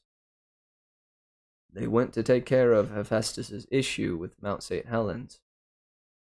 Percy caused the mountain to explode, the volcano to erupt, which caused him to land on Calypso's island. Both of them left heartbroken, with Percy having the knowledge of how to get through the labyrinth. Then he was taken back to Camp Half-Blood, where they were having a funeral for him. Annabeth got upset with him, of course. Now the two of them are fighting. Oh, how did I skip over? At the mountain, before it exploded, Percy and Annabeth had their first kiss. Dude, having that be the first kiss, having that first kiss be right before the Calypso chapter, can I just say that just nails in the whole Calypso thing way harder. It's good placement, I think. And then they went to go meet Rachel Elizabeth Dare. And it's also believed that Nico is in trouble. So, yes, Keaton, I will always and forever. So next time, we'll find out whether or not Nico will be converted to the Titan's cause, or simply captured and rebel. We'll find out how useful Rachel Elizabeth Dare truly turns out to be. We'll find out if Daedalus will actually help them if he is found.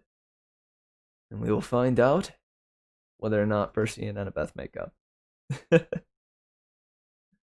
Cool.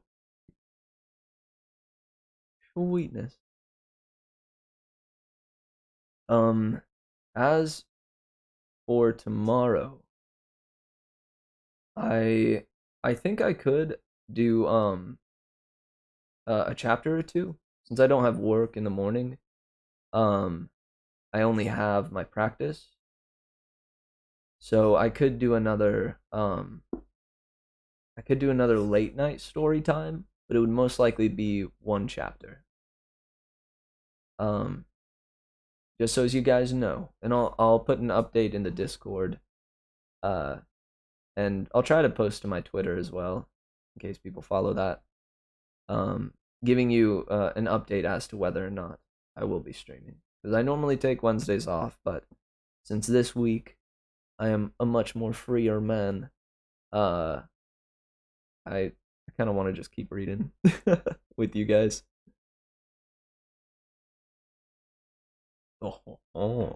Make up, then make out. Whoa. Dude, you're gonna make me blush over here. Heckles, yes. Oh, dude, frick! I completely forgot to. I'm glad, because I think Comet said he was heading off earlier. He said he might be back, but I'm hoping he didn't, because he needs to be in bed by now. Or it's best that he is in bed by now. Good stuff. But I completely forgot to check on that at midnight. Whoops. Got too invested in the story.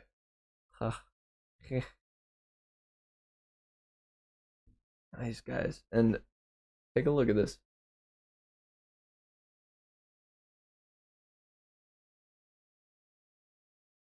We just have this little bit left. We are more than halfway through the book.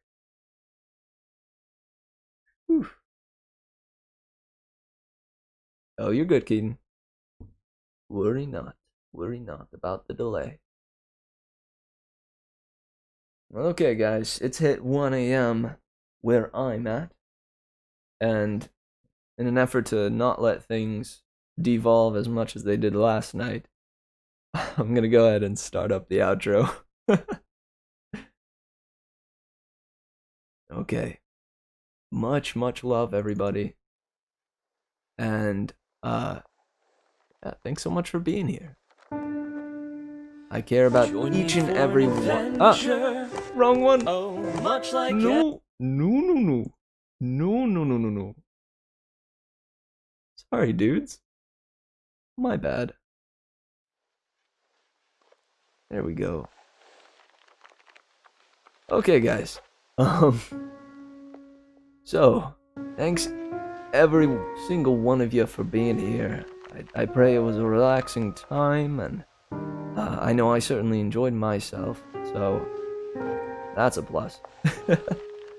I love you all bunches and bunches, and hope to see you tomorrow for some more story time with Mary Mitch. Alright, much love, guys, and till I return, keep on swaying, wildflowers. Sleep tight. I pray you wake up feeling refreshed.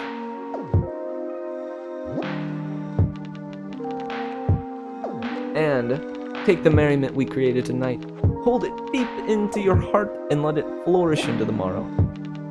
I'll see you next time. Peace out.